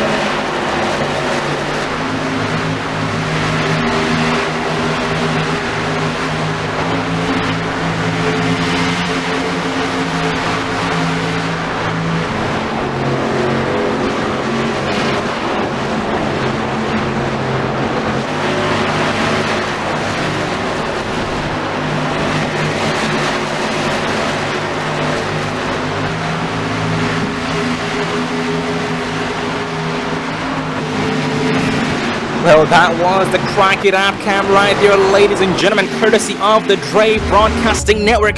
Hope you guys enjoyed listening to those mighty V8 machines singing and roaring as one. Well, we are under caution this time by, we had a driver get loose off the exit of turn number 2, I believe, and that was Dale Robertson. Dave, let's back it up on Dale and see what happened. I tell you what, taking a look at that angle, I'm not sure. It may have been a little bit of netcode, or he may have just got a little loose on the end of the turn there. But he was side by side with the 28, and then it just kind of broke loose and went up into the wall. He tried to save it, but he was sideways there on the road. But he's going to keep it off the wall, so his car's clean. He's just going to have to start towards the back of the field. Absolutely, yep, that was totally netcode between the 28 of Eric Roberts and Dale Robertson, and that's going to be the third bad netcode incident we've seen here tonight. Very unfortunate, but going back up front, and also nice save by both drivers, especially the 3 of Robertson, who was sent into the grass, but that machine does still live to fight another for a few more laps before the race ends. And with that said, we have only 22 more laps left in tonight's race. So once these drivers pit in, or I should say if these drivers pit in this caution, they should and will be able to make it the rest of the way. Well, Johnny, it is go time. Yes, it is, brother. And I think that one car is going to do it. I was looking at some lap times here, and one thing I noticed at this track is the more the track rubbers up, the times seem to be falling off to the tune of about 3 or 4 tenths a second, and that's a little excessive from what I'm usually seeing at most tracks. That's a very good point, and that definitely is affecting the handling of these machines so far. I'm surprised that these drivers have been able to, handle these machines for the most part, because they do seem to be having sudden twitches every now and then. It seems as though this lap you're doing well, it's excellent, it's well balanced, but next time by, your back end just snaps around all of a sudden. Well, guys, take a look at that. The 48, Markel Murphy getting the lucky dog. That is going to put him back on the lead lap. 15 cars right now currently back on the lead lap. Oh, and race off pit road between 911 John LaBeouf and the 28 of Eric Roberts. But Eric Roberts was able to just lead a nose hair against the 911 of John LaBeouf. And the driver in line for the lucky dog here being shown the 48 of Markel Murphy. Yes, Markel Murphy gets the wave around the pace car, back on the lead lap this time by, but once again, that machine, the Murphy machine, has seen better days. And unfortunately, we have lost one more driver, 43, of Steven Johnston. We'll look forward to seeing this driver back again next week for round 12, the race before the crown at Homestead, Miami, for the support for D. LaBeouf by LIT Motorsports.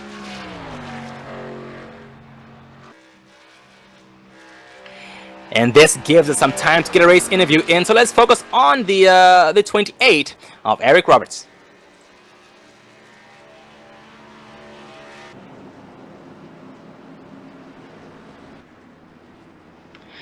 Well, ladies and gentlemen, we are being joined up in the Dre Broadcasting booth by the 28 of Eric Roberts with the Ironic Sim Racing team. Get up there, Eric. Hey, Sean, how's it going, man? Good, how are you? Good, I'm fantastic. Good to hear from you and Dave. Oh, you too, brother. It has been way too long. It seems like way too long. But tonight, Eric, you did keep a very, very low profile. Lower than low here tonight in the very beginning. But then you are now finally here up front. How's the race going so far? It's actually going pretty good. I kind of got lucky there on one of the early cautions, and I should have ate it, and I ghosted through the car. So, I mean, the car's good, team's good, and we're going to go up here and have some fun. Oh, 10-4, brother. And Eric, man, staying alive once again, the most important thing you can do here in order for you to be successful, first of all, here at a track like this. And how's the track treating you tonight? Because it seems as though it's not everyone's favorite track. Well, you know, got to throw a shout out to Brandon Massey out there for working on the car and really providing something that we can drive, and really liking the track. Hey Eric, Johnny Pierce here, man. What are you seeing out on the track as far as after the track starts rubbering up? Because I noticed in our practice, my times were really falling off. Are you noticing anything like that late into this race where the rubber's really getting built up? You know, the only place that I really noticed, Johnny, that it was really building up a lot was in the tunnel turn. And yeah, I was not able to turn the lap that I had turned for qualifying when it was like that. I don't know if we're going to get it that built up. I'd like to see it that built up. I think I was enjoying that quite a bit.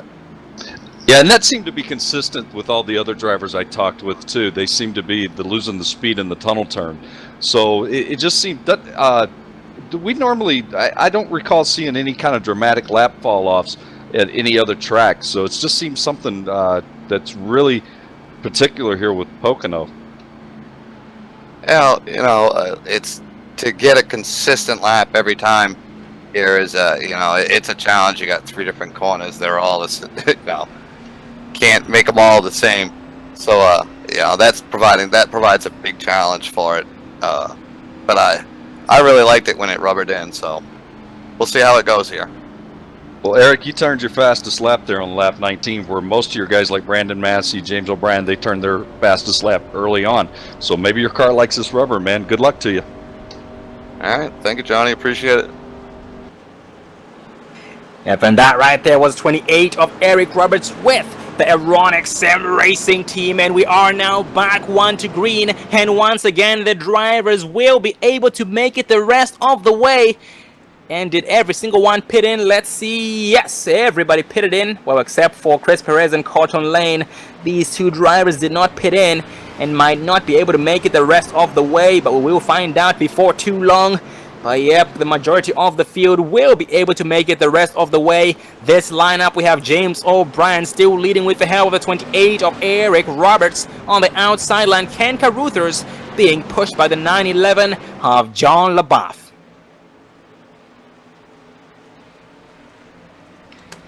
Once again, ladies and gentlemen, it is go time. Hang on to your seats, put on your seat belts. It will be a bumpy ride, and put that popcorn away. You don't want to make a mess.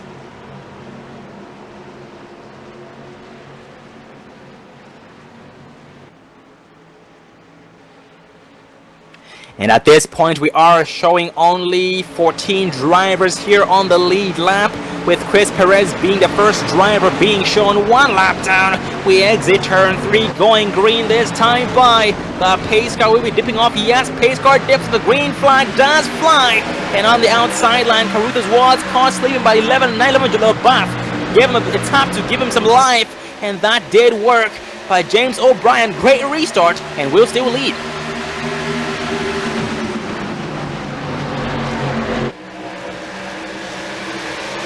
And here side by side for second place, Caruthers and Roberts. Roberts does propel on the exit of turn 1, tries to close the gap, but he's not quite clear just yet. 911 LaBeouf is watching the battle from his cockpit as they battle side by side for second place. But Johnny, these drivers have to keep in mind that the more they battle, the more James O'Brien pulls away. Absolutely. This track is so hard to pass, and I mean, 2 by 2, you just lose tons of time. You have so much time, especially with the difference in handling of these machines. Talk about how when the track has been rubbered up, how the machines seem to be running way slower lap times. That could affect it even more. And as we speak, Roberts was able to maintain the second place spot. Well, took the second place spot and maintained it. And now Caruthers trying to now take Pocono's rightful his, which was second place spot away from Eric Roberts.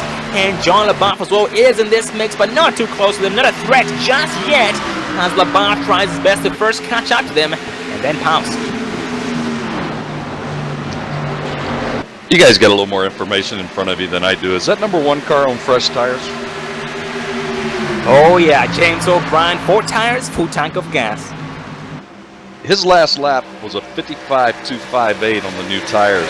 At lap 31, he ran a 53.4. So there's almost a 2-second gap between the lap he turned at 31 and what he just turned right now.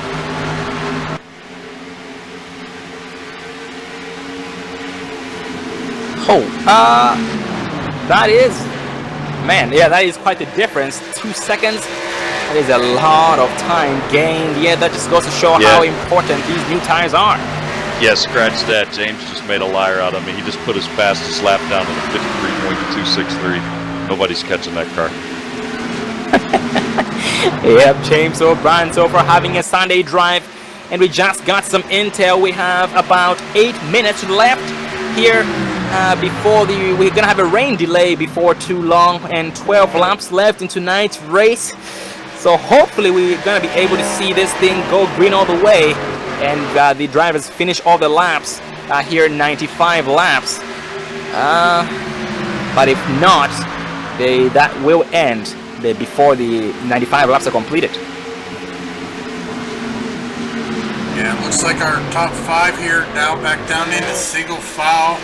5th place to 13 is Jean-Francois, but right behind him we have a battle between Trevor White and Adam Chapman battling it out for 6th position. Actually, it looks like Adam Chapman's going to clear him.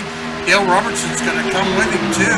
Is now Dale Robertson looking to the inside of Adam Chapman as they come out into turn number 2. Yep, and Chapman was able to chop his nose off and maintain the 6th place position. And for the back here in this pack, we have Dale Robertson still trying to make a I actually focus on Dale already, but he is still behind the 96 of Adam Chapman. And for the back in the pack, we have Derek Pemberton. Derek Pemberton being challenged by the 21 of Trevor White. Trevor White is really charging on the back bumper of Pemberton at a very fast rate, but backs it down to ride.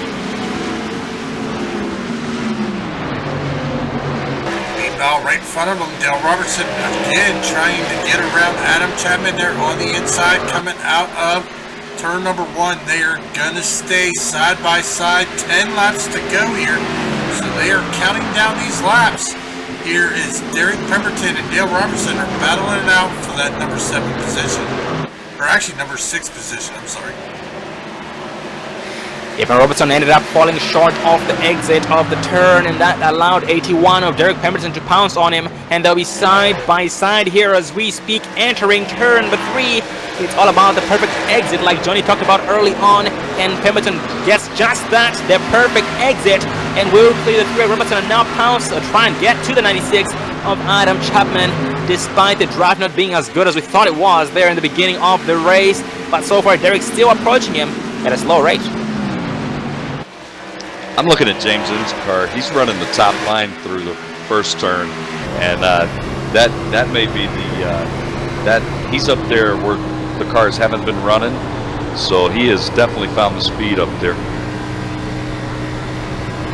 He surprisingly is actually still in the 53-second lap time range compared to, you know, very, very close to his fastest lap time. You know, he ran at 53.2 something, and now he just ran at 52.575, so very, very close.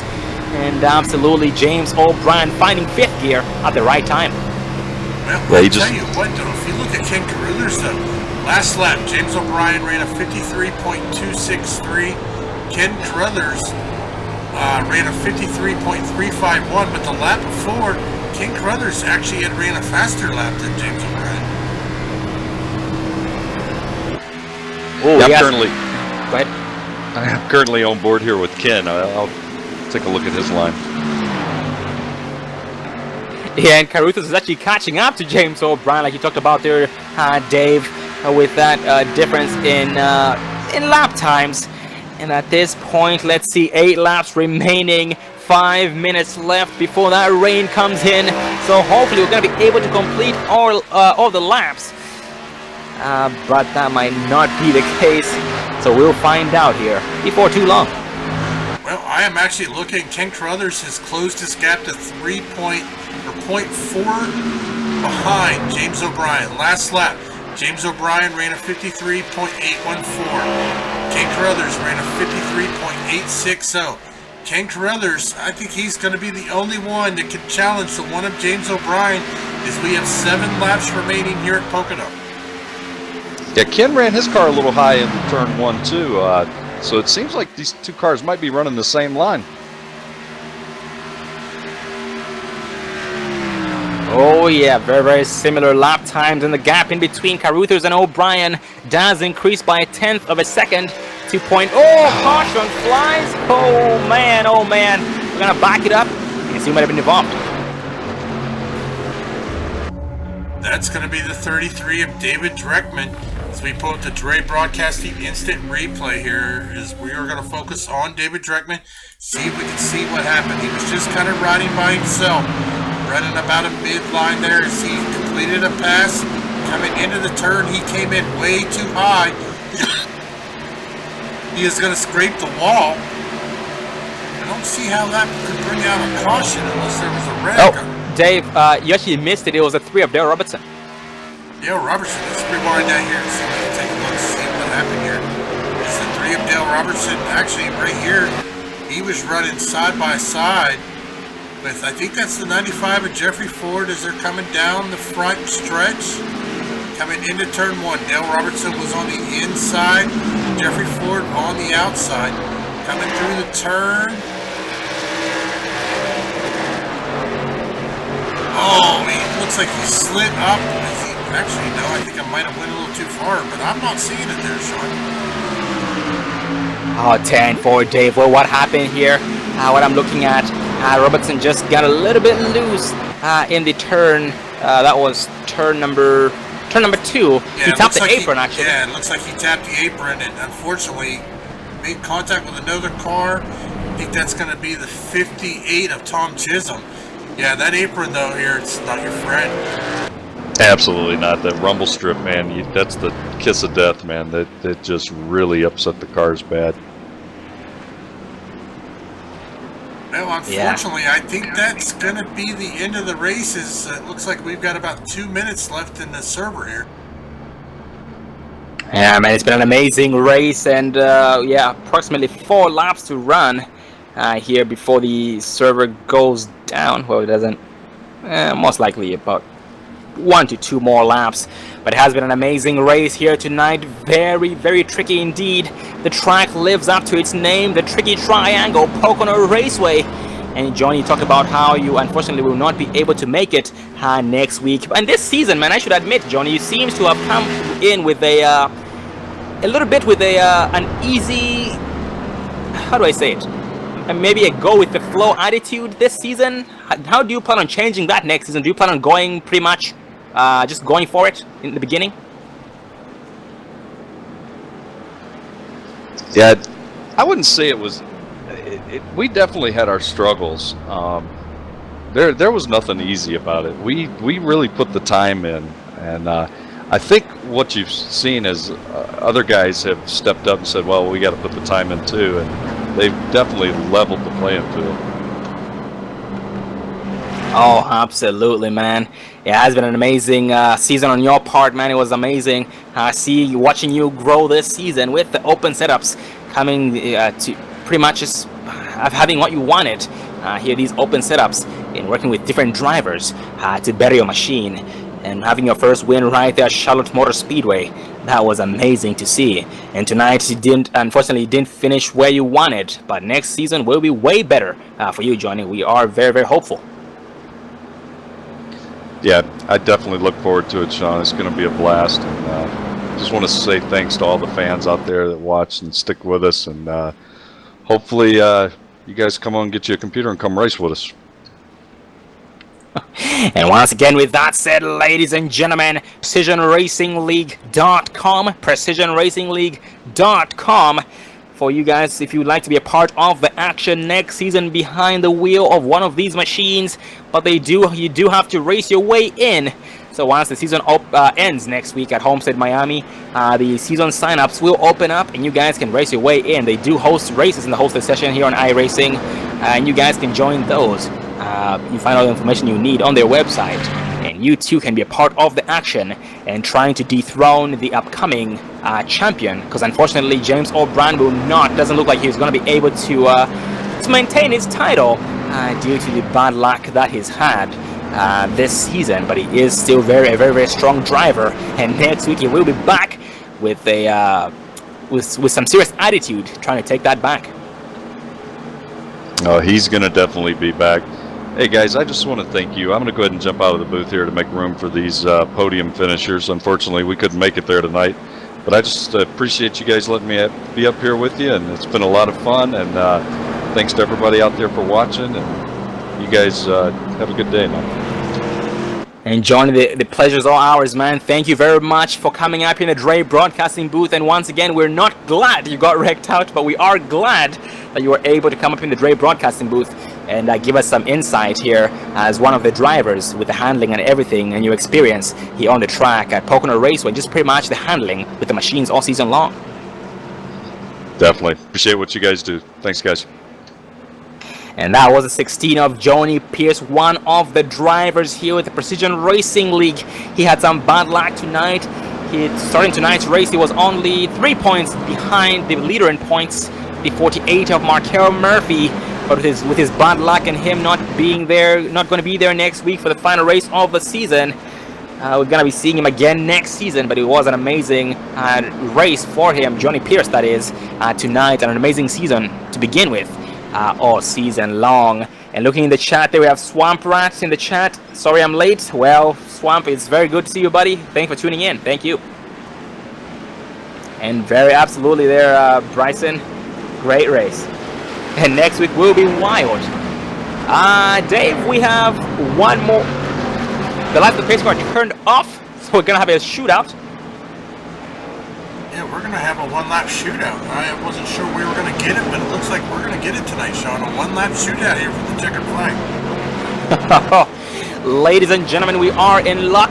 It's not over just yet. We thought it was over, but it's not over. We do apologize here. So we're going to have a one-lap shootout like Dave talked about.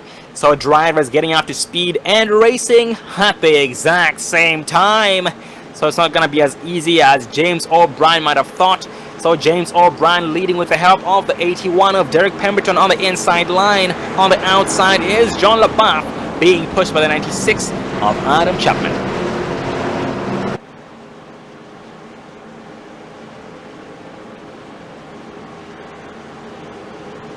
You know what this means, ladies and gentlemen. Put all your popcorn aside.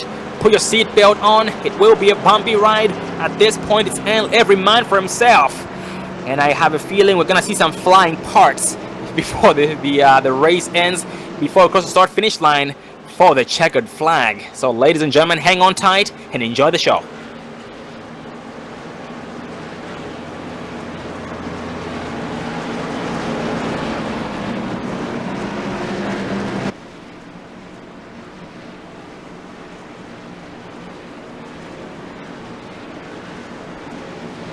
The green flag flies. James O'Brien does not put it on the floor. Looks like, Dave, the field will be frozen. Yes, the field has been frozen here by the racing officials, and they will cross the line as it is.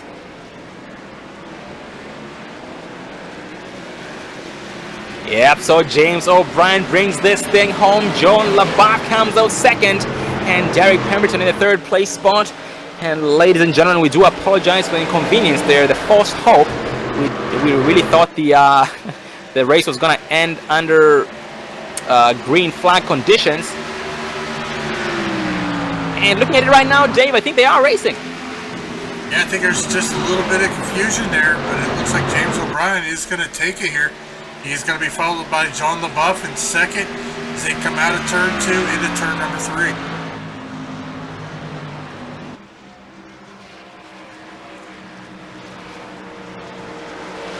And James O'Brien exiting turn number 3 here this time by. Gonna bring this thing home and challenged John LaBarre second.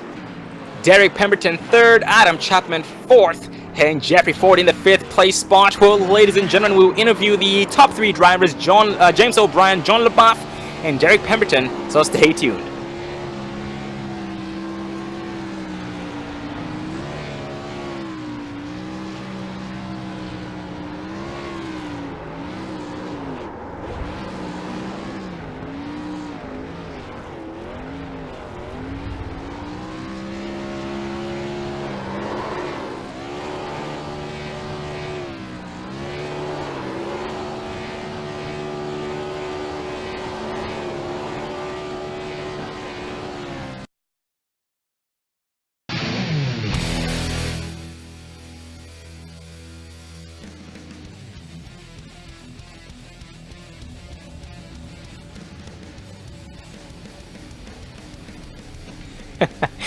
And James O'Brien burns that sucker down until he could not burn it down anymore, as that engine did end up blowing up with a big loud boom and a puff of smoke from the rear end. And James O'Brien wins tonight's race and challenge Pocono Raceway. Get a cup there, James. Yes, sir. I didn't know you guys were still here. Oh yes, we were. And tonight, James, you did shine. Doing flat out motorsports. Very, very proud. Well, tell us about your night. Tell us about your experience tonight. I came in and was struggling pretty bad, and I had to ask a friend, Eddie, for help, and he helped me out a lot. And the car wasn't quite 100% during the race, and I had to dial it in as we went and kind of loosen it up more and more and more. And eventually, it was fast enough to keep up with Brandon. He was the class of the field. And I don't know what happened with him. Sadly, he got taken out. And then Ken Caruthers, he was unreal fast in turn 3, and I had trouble keeping up with him there. And I saw the time was running out on our timer, and I kind of tried to do some strategy to stay out front and kind of treated that as like a 10-lap shootout at the end and try to keep him at bay. Oh, copy that, man. Yeah, sounds like you guys had your hands full out there, especially you as a driver tonight. You had your hands full. And what would you say was your turning point tonight in tonight's race? Because you talked about how your machine wasn't really up to date just yet in the beginning. I made a third adjustment. I don't remember when. It was probably 30 laps in the race, and I took a big swing at wedge adjustments and loosened it up a lot, and it came around, and it became much faster. I actually set a lap faster than my qualifying lap in the race, so I knew I was going the right way with it. Oh, copy that. And James, tell us about your you having your fastest lap time very, very late in the race, namely 10 laps ago on lap 64 with a 53.263. How were you able to have that fast of a lap despite the track not being at its best? I knew that time was running out and I had to go, so I tried to put as much distance as I could, as short of an amount of time as I could, so I was literally running hot laps every single lap as consistently as I could. Oh man, that definitely did show. And once again, congrats on your fast time. Over 53 points, 263, very, very fast, very, very competitive here with the field that you guys had here at Pocono Raceway. And James, you had a very, very rough season. You lost connection, I believe, 2 to 3 times this season, which did cost you in points, and you had some bad luck here and there getting wrecked out. So with that said, buddy, what should we expect to see from you next season? Because next season, we know you're going to be wanting to take back what was rightfully yours, the crown.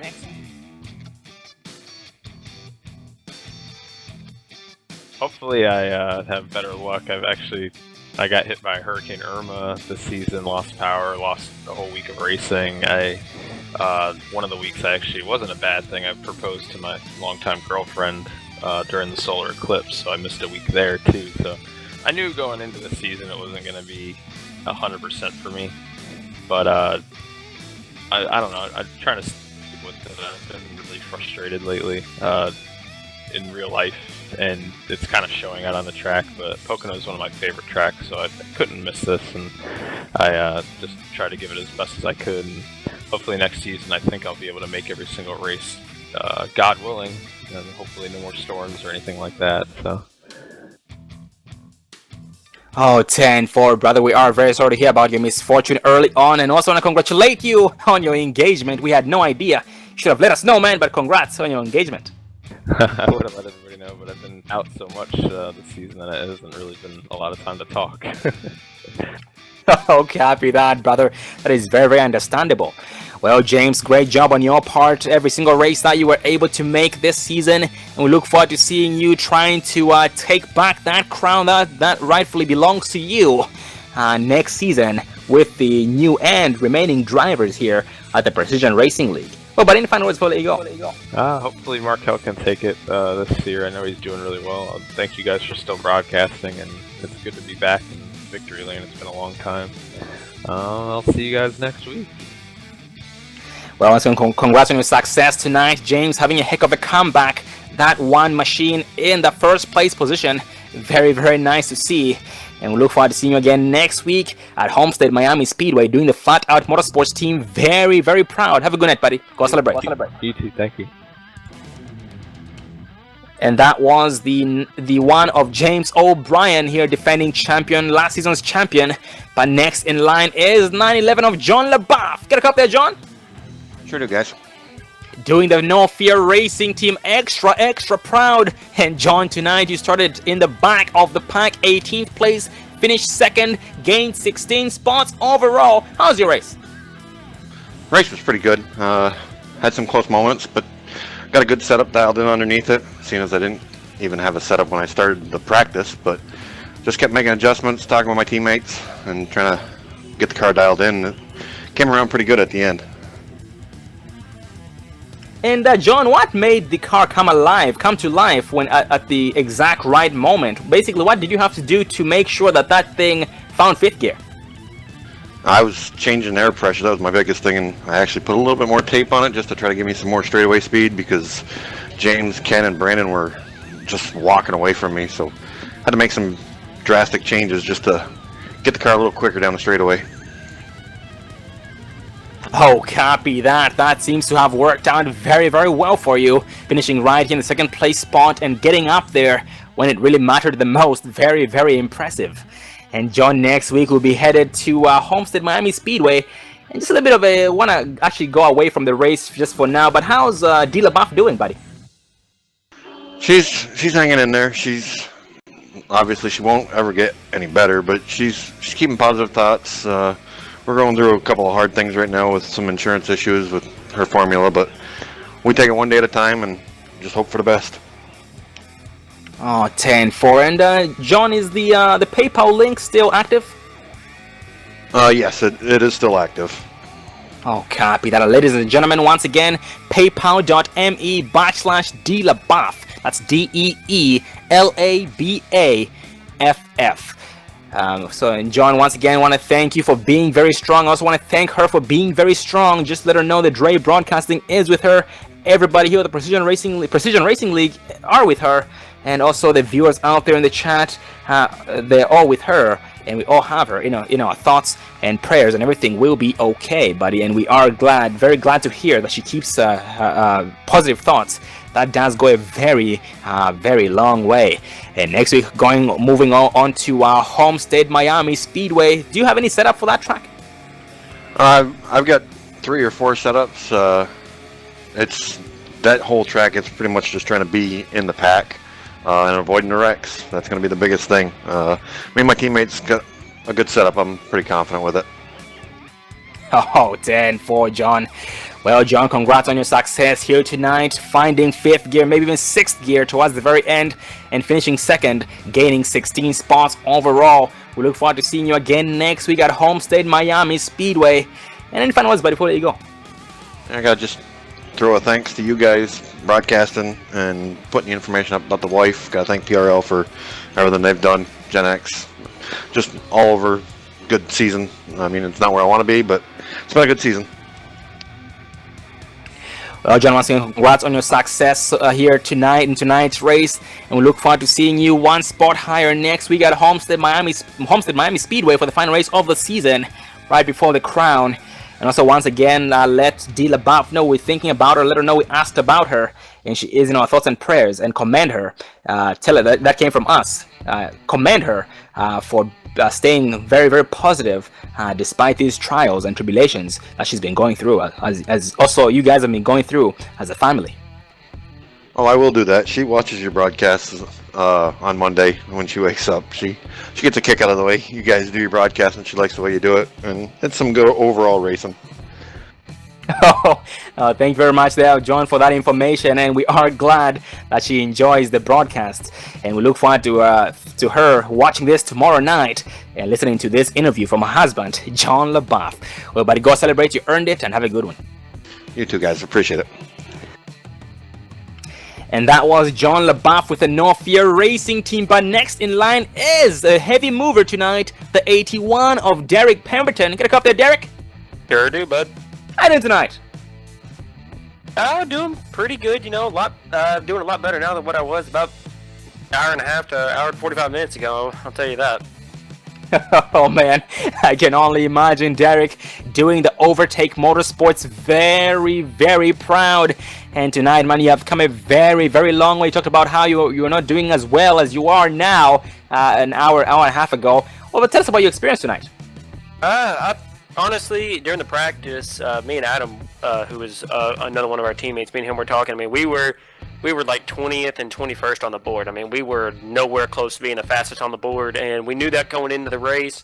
And, we just sat there and we kept trying, and we ended up finding a little bit more speed with every single stop. We kept on making more and more adjustments, and that really helped me being able to make those certain adjustments that we were able to make. And thankfully to our spotters who definitely know what they're doing, they definitely helped us make even better adjustments. And you could definitely tell there were some runs that we were faster, and then some runs we were slower, but we kept on trying, going back and forth. Eventually we put ourselves in the right position right there near the end of the race.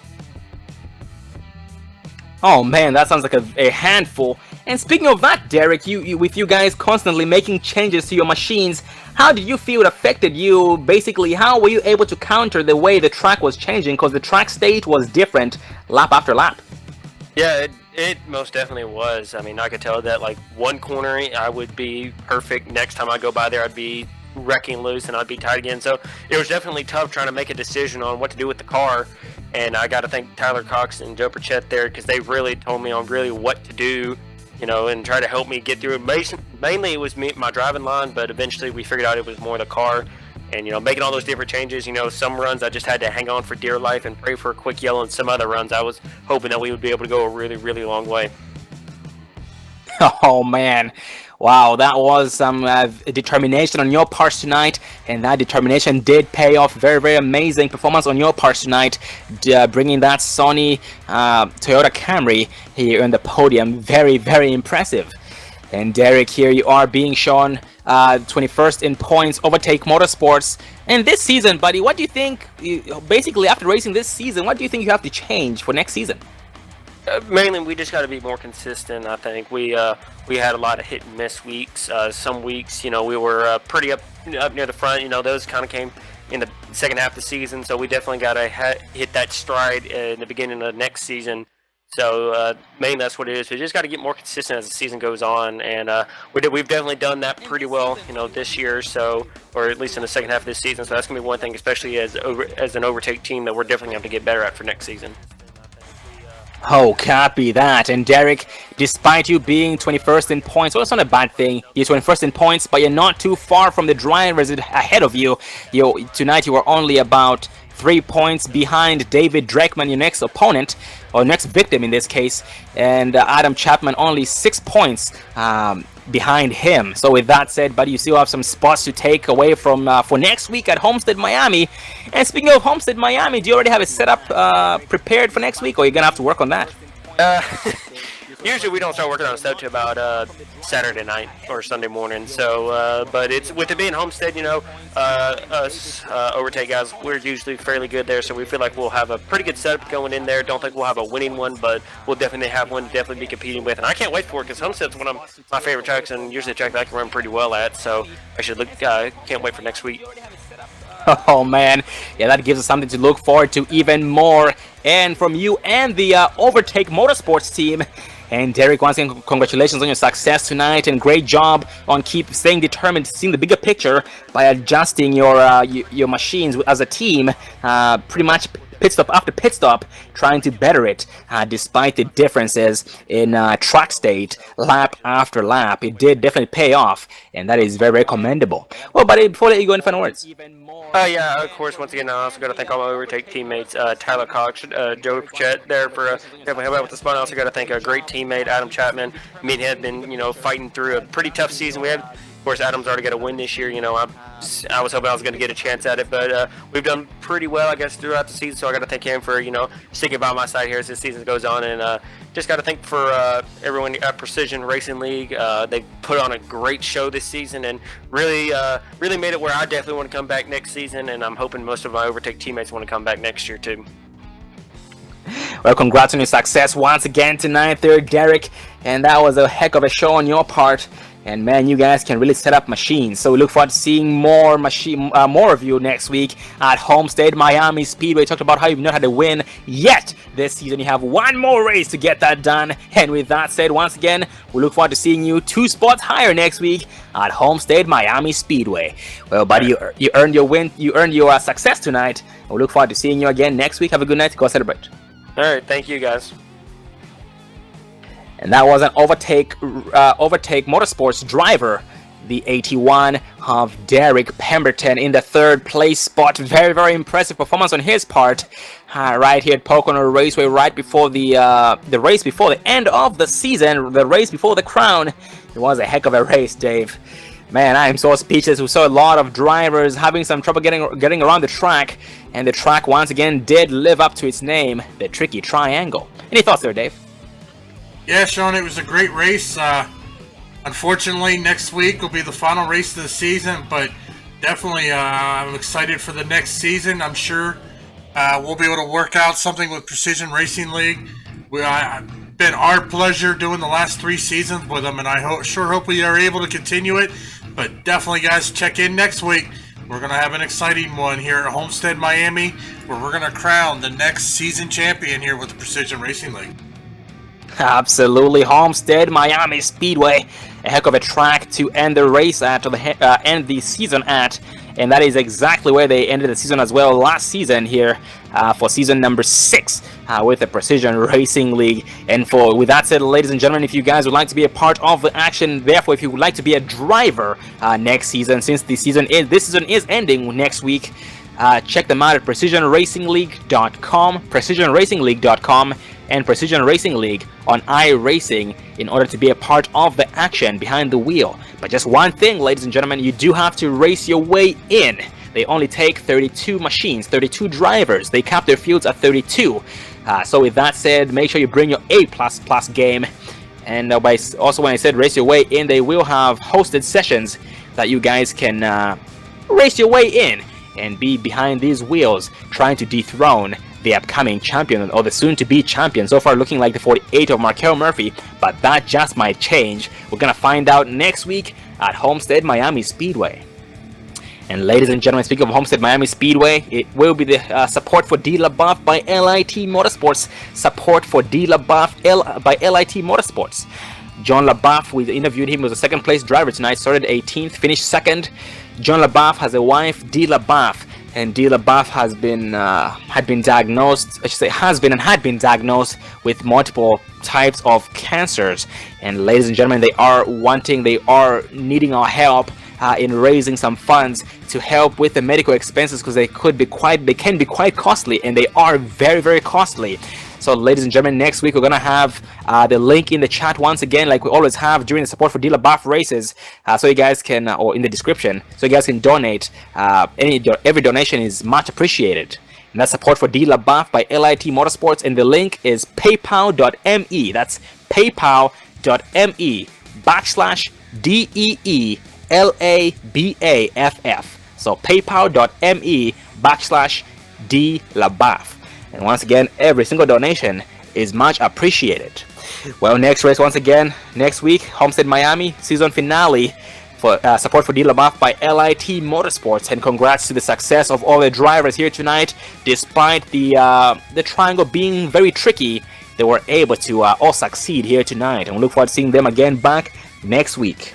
I am Sean Zulu, and David Everly behind the cameras. And tomorrow night we'll be racing with the Extreme Motorsports 99.com Pro Can-N Series at Atlanta Motor Speedway. Once again, I am Sean Zulu and David Everly behind the cameras. Thank you for watching, and have a good week.